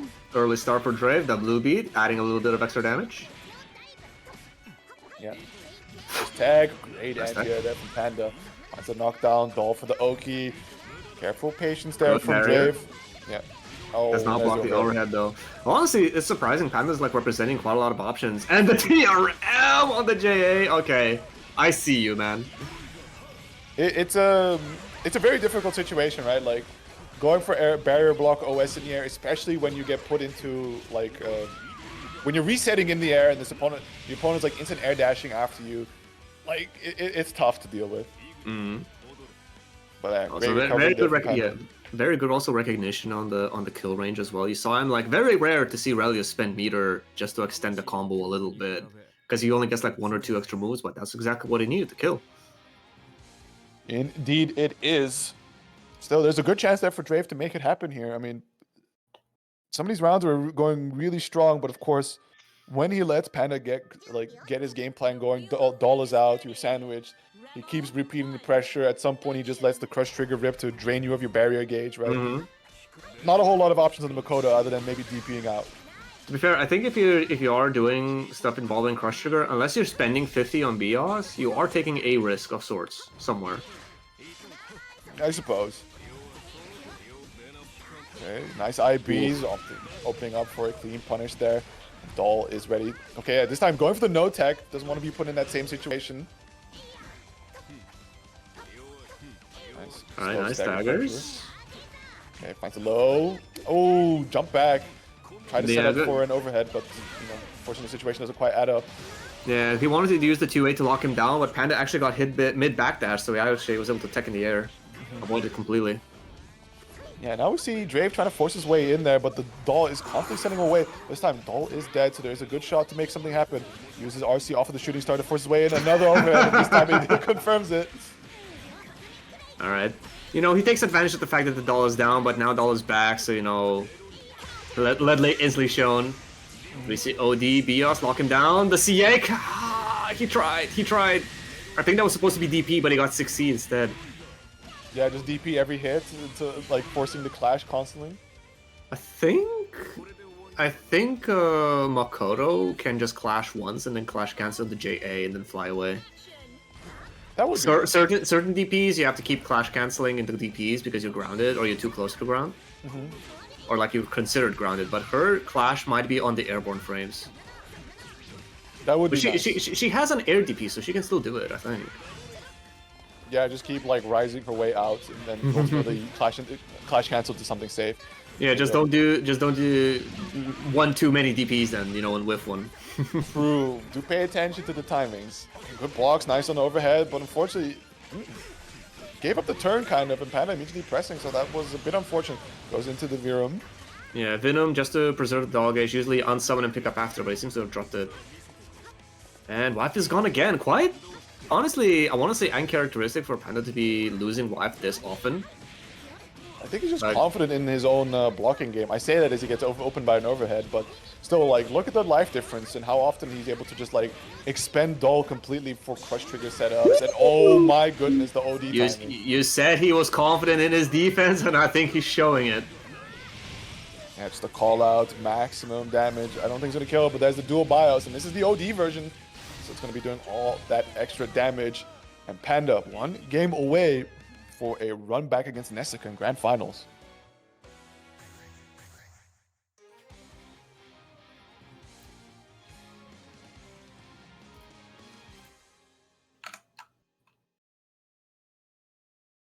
But it's difficult to consider what Drave needs to try and shake up to make something stick here, because it's like, yeah, the overhead connects, you do a bit of damage, but a lot of like the stray hits that you do get on Makoto doesn't like convert to a whole lot compared to Raelius, who just like does all this, right? At least like Raelius has to make the choice of, oh, I use Doll for pressure, I use Doll for combo, but man, like his ability to just make you hurt and put you in the corner is so far greater. But you know, that's still like that's still this inherent limitation, is that everything fancy that he does involves the doll. So you know, when he runs out of juice, he's sort of out of it. He has to play passive. Like as strong as his pressure is, it's hard coded to end at some point. You know. Yeah, without the doll. Yeah, whereas Naruto can just do microdash 2A infinitely. You have to do something about it. It's so based. Oh, good bait on the counter assault. That's going to be a round for Drave. Now, time to make it stick and claim a game. First the 3 as well. Ooh. Pull up full screen, plus frames.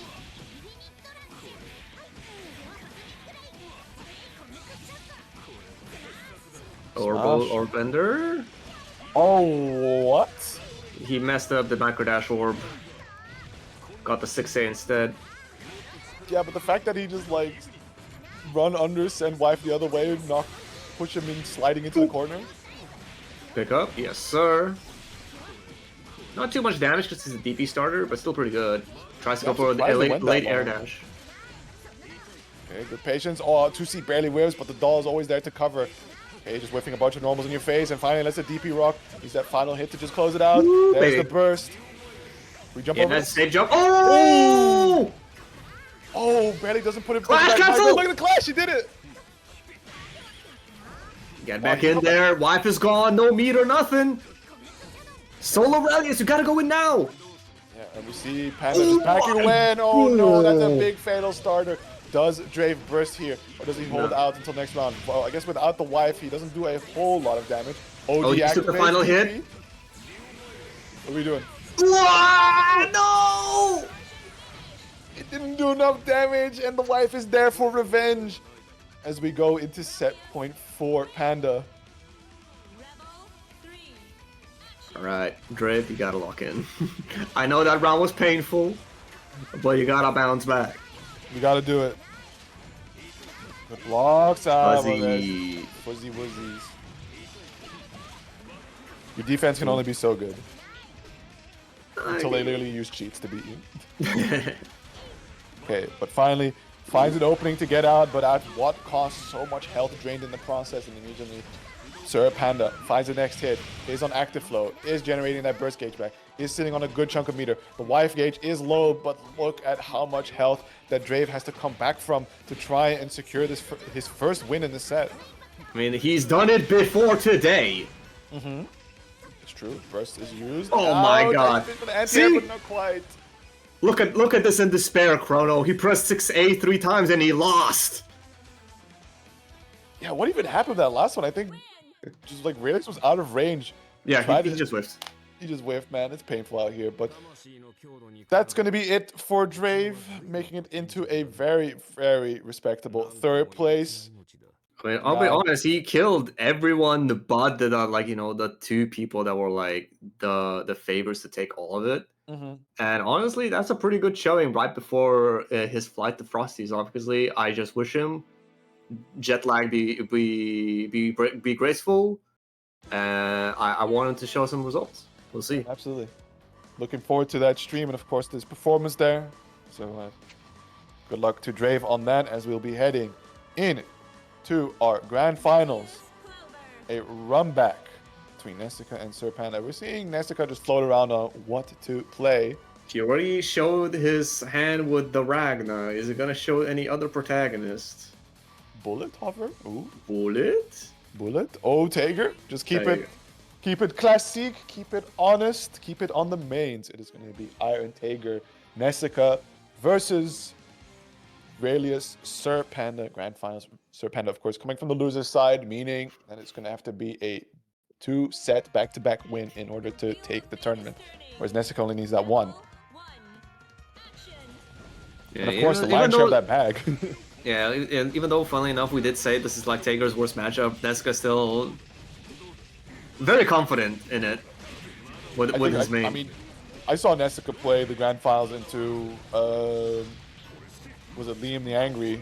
New. That looked like hell, but he did it anyways. They do like it. Yeah. Nice backdash. Absolutely. And you had to IB the second hit of 2-on-4C to even get the opportunity. Yeah, this is one of those like nowhere things that you figure out as you become like really efficient with your character. Oh, quickly able to just rip a few hits on the wife. Bursting back into the corner, keep him there.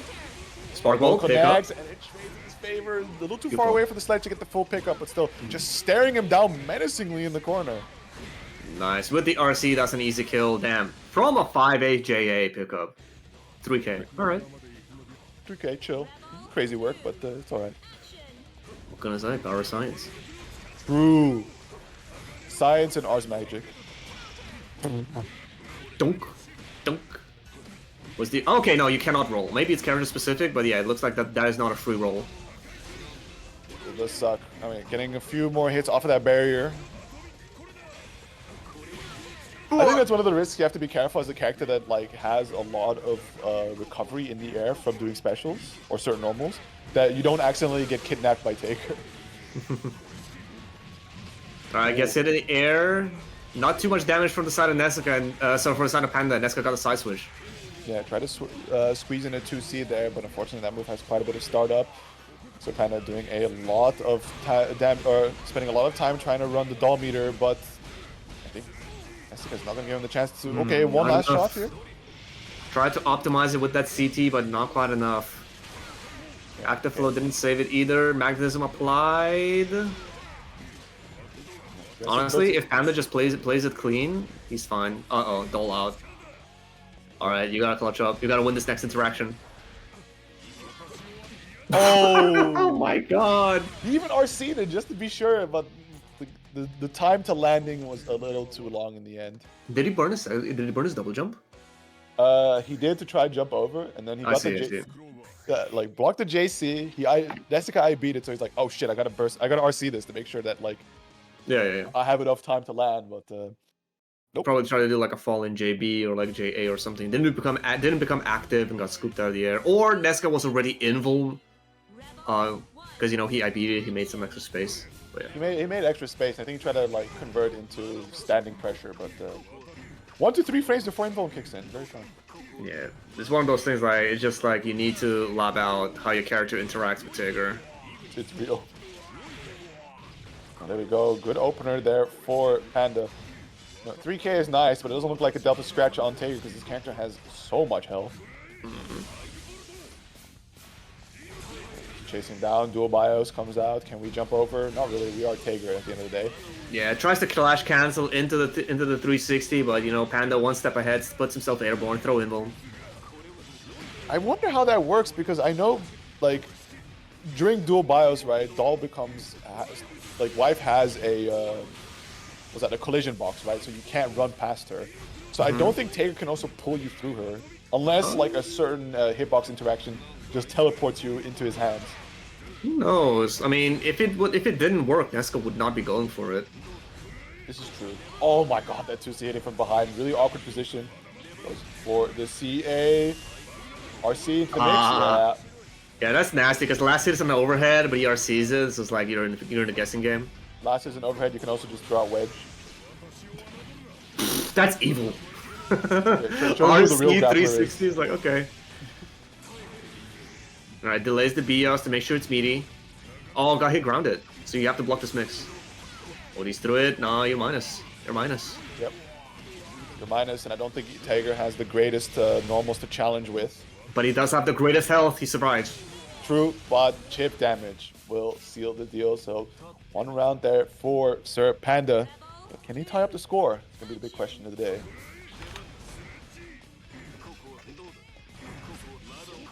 Nice, good cross up. Push him close towards the corner. That was the best scenario there on that jump in, right? Just swap the sides because this side of the screen was closer. Got the blocks, the IBs. Look how much meter he's also generating. And yeah, Tager with meter is spooky. Sparkball about to come online. Overhead? Hard knockdown. No, 2-1 for C setup. Instant overhead. Oh, misses the pickup though. Active flow on the side of Panda. Yeah, Oh, they're gonna be coming back soon. Ooh, oh, nice. Good recognition. He actually floated back in front. Okay. The air stall actually like changing his trajectory so dramatically because of the magnetism. So many backdashes. I mean, now you have to be careful with your positioning, right? You don't want to... Oh, never mind. Goes into the negative penalty, but still... He's moving! Spends the OD, get the wife back, guarantee this knockdown. Yeah, also some less damage for sure. Oh, facing the wrong way. Wife not going to be hitting at all now. Tries to squeeze in a little bit of damage to burn away the wife gauge a bit. Still not enough. He managed to survive danger time, but how the hell is Nesca still alive? Alright, Panda taking a game finally. Tager's a character. Tager is a character with a lot of health. Or real. Alright, well. One apiece. Never that being said, right?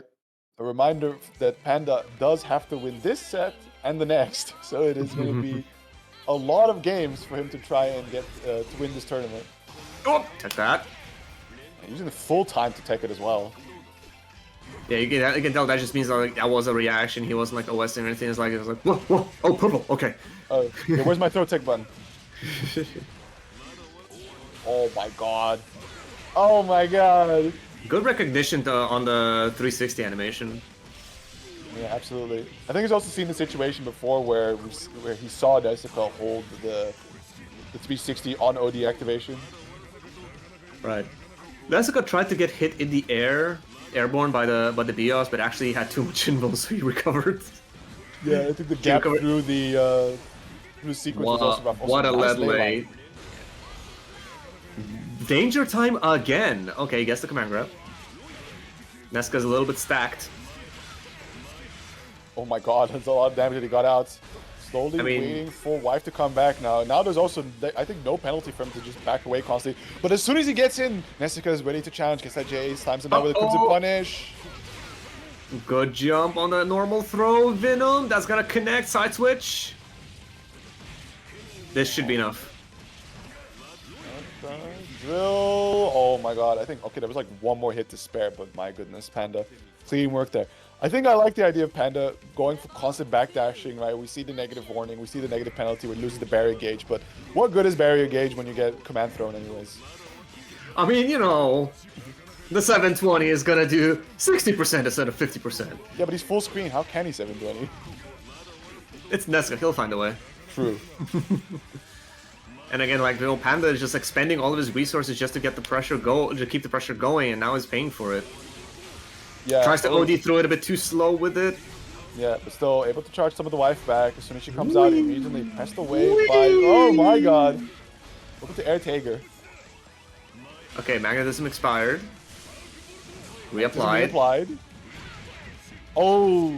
Pull her in, pull her in. Yeah! I love my wife. Ooh, she helps so good sometimes. Nice catches. That's actually gonna hurt. Yeah, last hit. With the 3.4, sets up another dual BIOS on that last tick of wife. Good blocks on the mix-up so far. It's all overheads.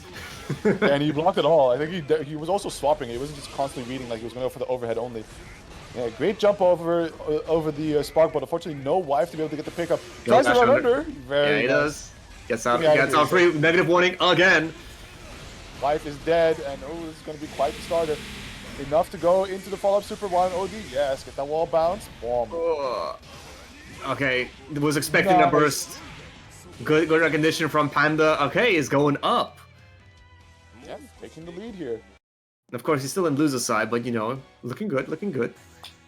I like that just to cheese out the round, he takes a page from Neptune's book, goes for that purple throw. Well, it was one of those things. Like he was fully expecting like Panda to burst. He was waiting on it. Saw that he didn't, and it's like, well, combo timer's gone, so may as well try Provo. Yep, may do a funny, and it's also just a really slimy setup for Tager, right? Like when you have magnetism, push away, and then you get dragged straight back in. My God, Nesca just like, oh, okay, from behind, we picked that up. They drown you for doing that setup? Look, man, it's so shocking. I have to shake it off. That's fair. Oh my goodness, but yeah, Panda on a roll here. Already denying the overdrive from Nessica, has him trapped in the corner, finds another opening. Doll is there to make sure that the damage is a little bit more optimized than a doll-less combo. Oh, was that a true unblockable? I don't know, I think the overhead hit just a little earlier, but still, like, the timing is so shaky that even when it's slightly off, you can still be opened up.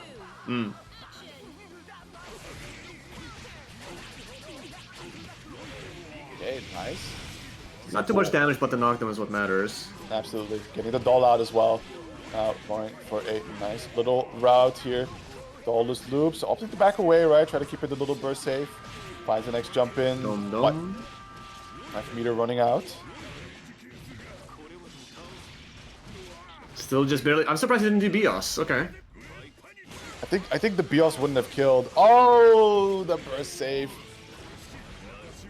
Okay, forces the block. All right, Nesca, what do you do? Bios up. Yeah, wife was almost gone. You can see how careful he is. He only got one hit out of Bios. Yeah, doesn't want to overextend too deeply, as well as like gives Nessica the chance to escape the BIOS. Uh-oh.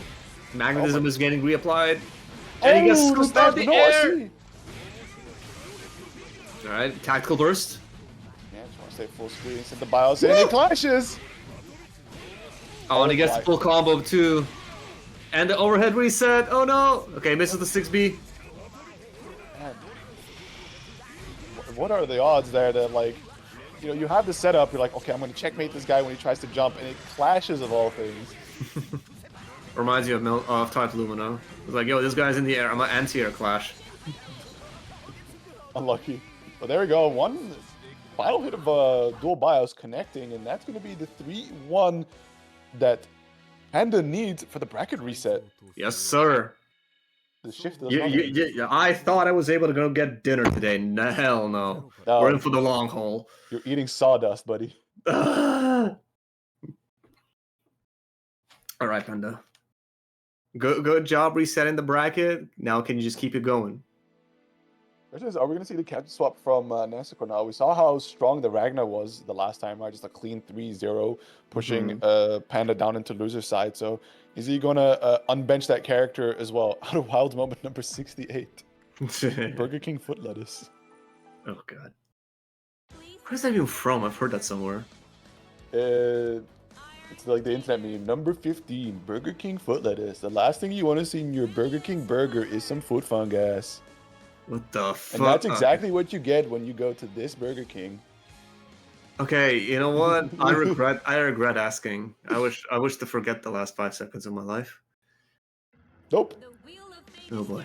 That being said, Nessica sticking to the Tager. Yeah. Alright, locking in. Dash up 6C, we take it.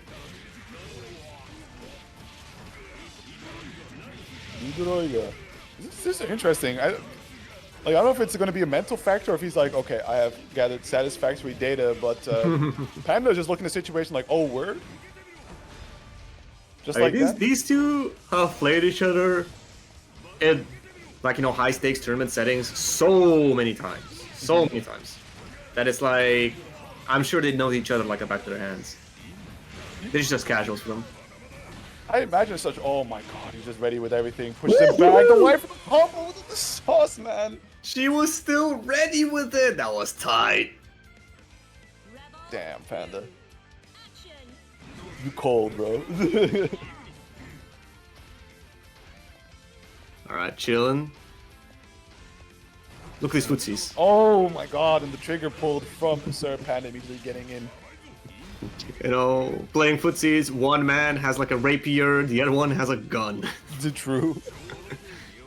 A gun with knives for hands. Nice OD. Alright, that's gonna be corner. Gonna be spending some of this Well, magnetism already expired. Goddamn, that was fast. Yeah, I think there was so much dead air time that I'd be surprised if it wasn't, right? And there we go.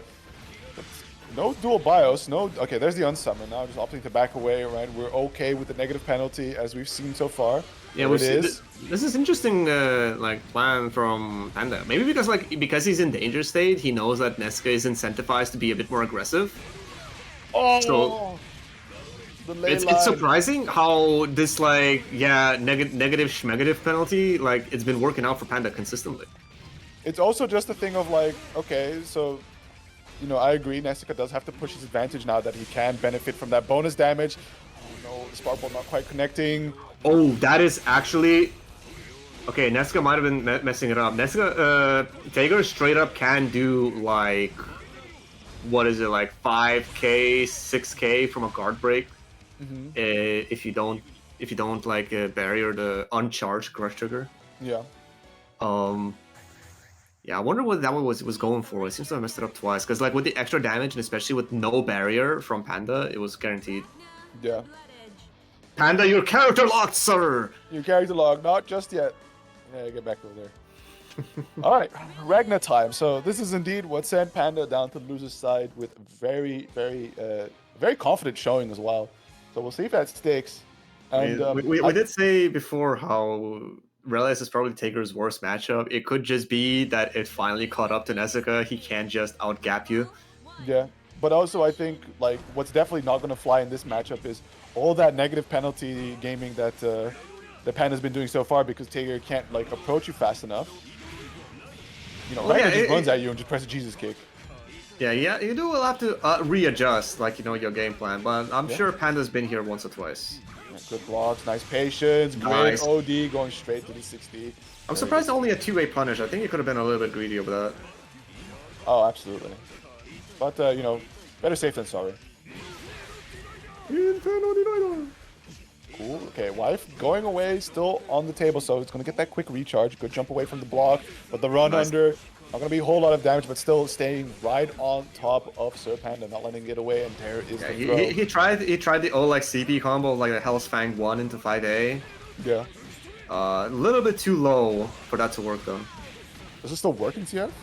I think I've seen it. Might have been a fatal only, though. I'm not sure. Oh my god, dash FTV, alright. He has the meter to ball out like that. Still Panda on the back foot here. Oh, we got a hard call out. I love it. It's peak. With DRC, guaranteed pickup. Oh, that is so much damage. Oh, and the JoJo post to Ooh. finish it. That's not even optimal, I'm pretty sure. I'm pretty sure optimal is 5C1 into Bios or something. I mean, either way, it's coolest, but... Yeah. Being able to do 214C after, was it Voltato? Like, alright. Based. Yeah. Can't deny. Can't deny. Now stuck in the corner. Panda does have that round lead, so he can definitely spend a lot of time regenerating his burst gauge, or simply just winning the round. Didn't take the throw. Gotta be sent into the corner. Uh-oh! Oh, no! Panda Nesca messes up the spacing. Yeah, runs up a little too deep, and therefore crosses right under. Panda ready to get that pickup, has him locked into the corner. Close to getting that killing blow, but still, Nessica has that burst available. Good blocks on the overhead. Ooh, from behind! The forbidden blood side. The forbidden mix-up. Just like that. Also, generating some of that life back. Goes for the OD here. Catches the DP, catching the backdash, goes for another OD. Yeah, and that's the cash on DP we want to see a little bit earlier. Nessica finally taking a round with the Ragnar. Yeah, staying alive, although not too terrible of a situation. Both players dead even on their burst gauge. Wow, what a setup. And that's a punish. Yeah, I'm surprised he didn't go for a fatal there, but nevertheless, right, good damage. Puts him towards the corner, gets that knockdown. Kind of low on the doll meter, but still able to... That was pretty expensive on the doll, you're right. Yeah. Like, you do all that, and then you put him in the corner, it's cool, but then you immediately have to unsummon, and you see Nessica is ready to cash out on that. Not ready to anti-air the blood scythe. Alright, this nice little conversion on the side of Nessica. Next hit could potentially be it. Panda will be having overdrive. Wake up Venom instantly, I don't care. I like it, and immediately gets that crossover. Quick ley line for the stop points. Messes up the 60 timing. A little bit too early, I think. Oh! Oh! And it's active flow, 4k damage. Oh my goodness. Yeah, but now Nessica finds himself in active flow. 5B hit confirm OD dead. Very, very nice there. And it was so close to closing it out, taking that lead further, but it is going to be a tied set now. Though, this is looking a lot better than the last time Panda faced off against Nessica's Ragnar. You know, both had time to like gather data. Of course, Nessica needs to like switch his gears into Ragnar mode. Panda needs to switch his gears into anti-Ragnar mode, you know. It's still, especially this late in the tournament, it's still a decent test for both players. Yeah, absolutely. Like a stamina check. Okay, solid jump in. Unfortunately, a little too far away for the 2-2 to connect. Didn't OD in time to get the punish on the 5B whiff. And wow, Nessica squeezing himself into the corner, finding a couple hits. Just constantly resetting, but the blood side whiffs, but no full pickup from Panda. Yeah, Ragnar Airlines, of course, staying supreme. Oh! Almost had the air stall to avoid the DP, but unfortunately gets clipped at the very tail end. And here we see Nessica capitalizing of a bad situation, making it worse for Panda. Keeping it burst safe too. Nice. Keeping it burst safe, keeping it fast. Nessica is now one round away from taking the lead back again.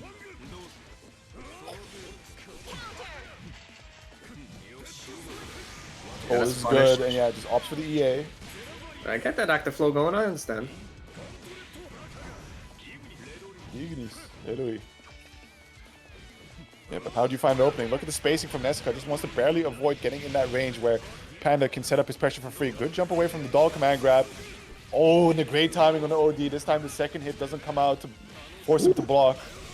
Interesting route with Dash 6C, I like it. Looking for C, I don't care. Wow, that's one heck of a call out. Yeah, that's kind of best, I'll admit. Oh, rolls out of the Bios, but Ragnar manages to chase, secure himself around. Yeah, Burst advantage.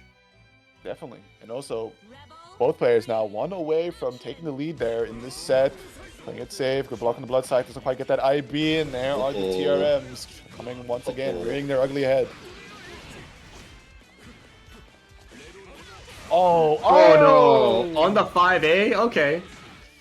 I like, that's a really powerful read. I like the attempt from Panda, right? Like, tries to cross through with Leyline, gets clipped, wants to aggressively burst him back into the corner, but Nessica's like, nah, none of that.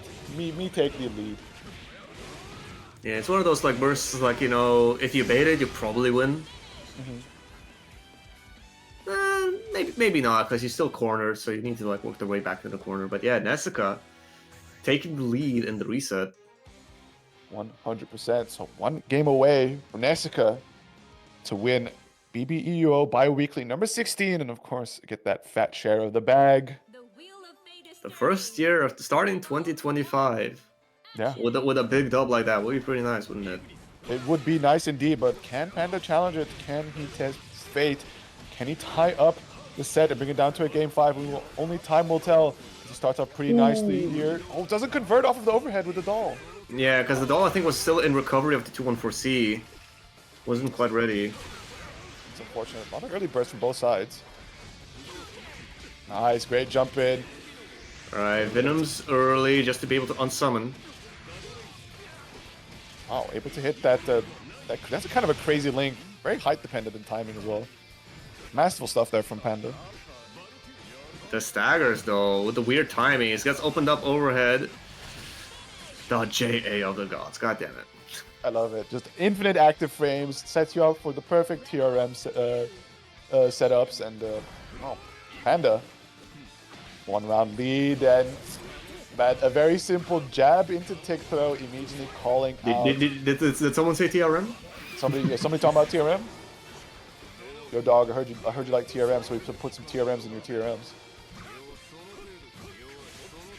Pressure doesn't stop, but he is able to finally push block him out and get a 5B. Unfortunately, pushing way too far and still not able to escape the corner. So what did it really achieve? Nice recognition, non-counter hit 2C. Oh. Good interception. Willing to press there. Very, very impressive. Burst is available here for Nessica, so we'll see if that comes to pass, or we will save it for OD. Blocks Good it. jump. There's him. What are we doing? There's the burst. Yeah. You could have tried to make it that a burst save point, but like with the unsummon, like that was gonna be awkward after. Challenge there from Panda. Oh, the He DP baits whiff. the DP. Oh my god. All out the hell's fang. Panda is locked in, and here we go. Final game, not final round yet. Ooh. Yeah, Hopefully. but That'd be oh cool. my god, we are going the distance with this one, Jesus. I mean, I know we were gonna be somewhere around here with how many people signed up, but damn, bro, I'm gonna. the wheel of fate is All right, final game. Let's go. Damn, poor desk. Alright, Early wow. start for Nesca. Yeah. Also, the optimal conversion, right? When you get that 6A real close, you can get after the Gauntlet Hades, you can get that micro dash 3C into it's not over yet. Oh, where are you going, dog? Come back. All right, Wife coming back. Yeah. Also able to still cash out the OD into Exceed Excel, so Active Flow is on the table, slowly regenerating some of that gauge, but that should be expiring very shortly. Yeah, I mean, he got hit, so Doll's unsummoned anyway. Gonna have to wait a little bit for it to come back. Thrown out of lead lane, nice. Boom. Oh, drops Bit it. of a, bit of a miss. Might be that late tournament stamina, you know. It's a big bracket today, and oh my god. Quick conversion off of the counter assault, I believe. Yeah, it's something Doll characters can do. Yeah, absolutely. I mean, Carl definitely the biggest perpetrator of it, could just side swap you into the corner. Uh-oh. Oh, great block. That's going to be Nessica on tournament point. And let's see if Panda can match that, right? Both players, no burst available. Both at that 30%. Okay, good IBs. Walking away with a good chunk of meter to be able to play with. And low on that doll meter. We're going to see him back away. We already instantly see the difference between Ragnar and Tager as he chases him down, just simply running in his face. And oh my god, 5A whip into 6B. We are cooking. Mm-hmm. Alright, corner and Oki for the side of Nesca. He has 50 meter, can make this hurt. He just jump blocks it. Yeah. Nice. Still crouches under the second hit of the Gauntlet Hades. Gets a tiny little bit punished. He's out of the corner, that's the important bit. Yeah, and he's just waiting it out, you know, let him do his doll thing, and wow, the DP to catch the doll and Panda on the back end. cancel RC's off of the Yeah, Hell's Fang. that was a hard bait on that burst coming back and being immediately spent. Also that C into OD activation. What a confirm. Legion running after him has close to tied up the health. Wow, that was an unfortunate slip out. Oh my god, if he comboed into that Bios, that'd be tight. Oh, but the Gauntlet 80s to catch. Is it enough to kill? Goes into the overdrive. That should be plenty. Going for the little Styles With combo. the Astro. To end it, Wait but a we minute. don't get to see it. A quick quit out from Panda as Nessica will close it 3-2 in the Grand Finals reset. But what if the Astro whiffed? We will never know. We will never know! Panda, get the lawyers! That might have whiffed Lamau. We will never know. No, but that's one hell of a way to end it, bro. What is it, 45 people something signed up? Bro, 45 people on the dot. That was so many people, such a long tournament. Honestly, I'll take it every goddamn week. It's nice to see so many people pull up. I just wish we can keep this momentum going forward. But yeah, once again, congratulations to Nessa securing himself a nice little early paycheck in the start of the year. So that'll be it for us. But we have been asked to make you aware of some of the murmurings. Of course, we already mentioned it during the break, but in case you were not here during that, there is going to be some sort of tournament early, I think April, being organized by some of the Russian guys. They're aiming high, they're aiming big, they want a lot of people, and also a huge prize pool. So you thought our bag was big, they just said, yeah, let me 10x that real quick. But yeah, we're still waiting on the details on that. It's not been fully ironed out, but just be aware something big is happening. They want people to be aware of that.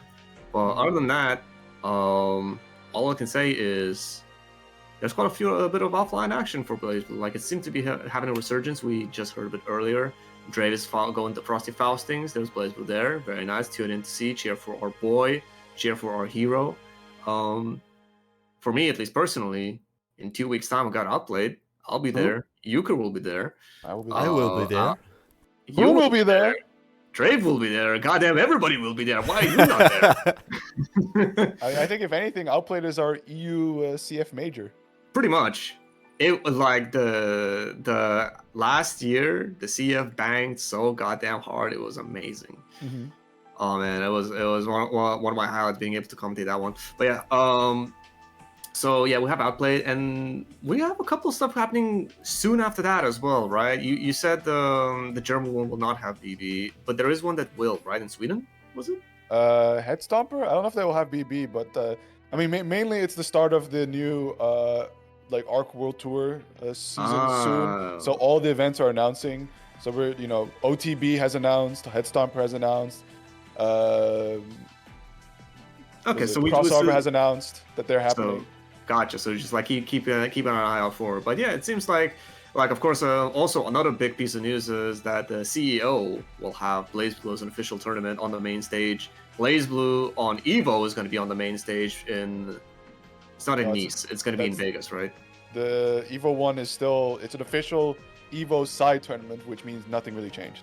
Yeah, but I think this year the side tournaments get to play on the main stage. That would be cool. Yeah, maybe not on Sunday, but it'll be on Saturday or something. I'm not quite sure. Yep. But yeah, it's just people seem to be vibing a lot more with BlazBlue, and that's awesome to see. But Except Combo Breaker. Except Combo Breaker. I mean, Combo Breaker just has so many games in general anyway. They can't just spare it for everyone. But either way, my throat's hoarse. I shilled everything I wanted. Is there anything you want to shill? Yeah, other than go to Outplayed, of course. In April, they're separate from the Russian online event. We're going to be hosting a 2-day event in the Netherlands. Details will be coming very soon. So if anybody's interested to hop on over to the Netherlands, we got a chill little place where we'll be playing some Central Fiction among some other games that might be interesting to you. So we hope to see who can make it over there. And other than that, have a good one. I don't know if Hoon has anything else to say, but... Yeah, of course. I mean, we have $140 in the pot, so of course I've got something to say. I mean, Euchre, who's a commentator here and who just commentated the matches, he dropped $100 in the pot. So Thank you very much for that. And of course we got Tuki653, who is always putting in $20 in the pot. He's our sponsor, so to say. Thank you very much. And George, he played earlier. He's a Ragnar player. He dropped another 5. So thank you all for putting in the money and keeping it alive. Means a And lot of course, to me. like if you want to contribute and you don't want to like necessarily maybe drop anything out of your pocket, we do still have sponsor quests or whatever they are called. You can Yes. like follow a couple of channels, drop a couple of extra cents in there. You know, hopefully it'll help us get recognized so we can actually get a button. God, I want a button. But Yeah, the we'll tickets see. would be nice, but they want $80 per tournament for multiple months, and I just don't have the money to do that, so it is what it is. But No, we can anything get it. But we we- can get it if we consistently get some contributions and like the quests. And they are free. All you have to do is to follow someone. You can unfollow the next day if you don't want to keep following them. So you don't lose nothing. It's 2 clicks. Just do it if you have time. And Nice. yeah. I didn't know you can actually unfollow. I'm gonna do Yeah, that. yeah, of course. But you can't refollow. So you can't just unfollow and then the next time follow again. This won't work. But you can have 5,000 different accounts. No, don't do it. Don't do it. Don't Bad do it. advice. Bad advice because that will actually revoke the money. Don't I do see, it. okay. Don't do it. Okay, And I I might get apologize. cancelled for it. gotcha. Just Good use to know. one account. It's your IP address. So if you use multiple accounts from one IP address, they will revoke everything and I get striked. So please don't do it. Gotcha. All right then. Thank you everyone. I hope you had a good time. And All right. see you in 2 weeks. Bye bye.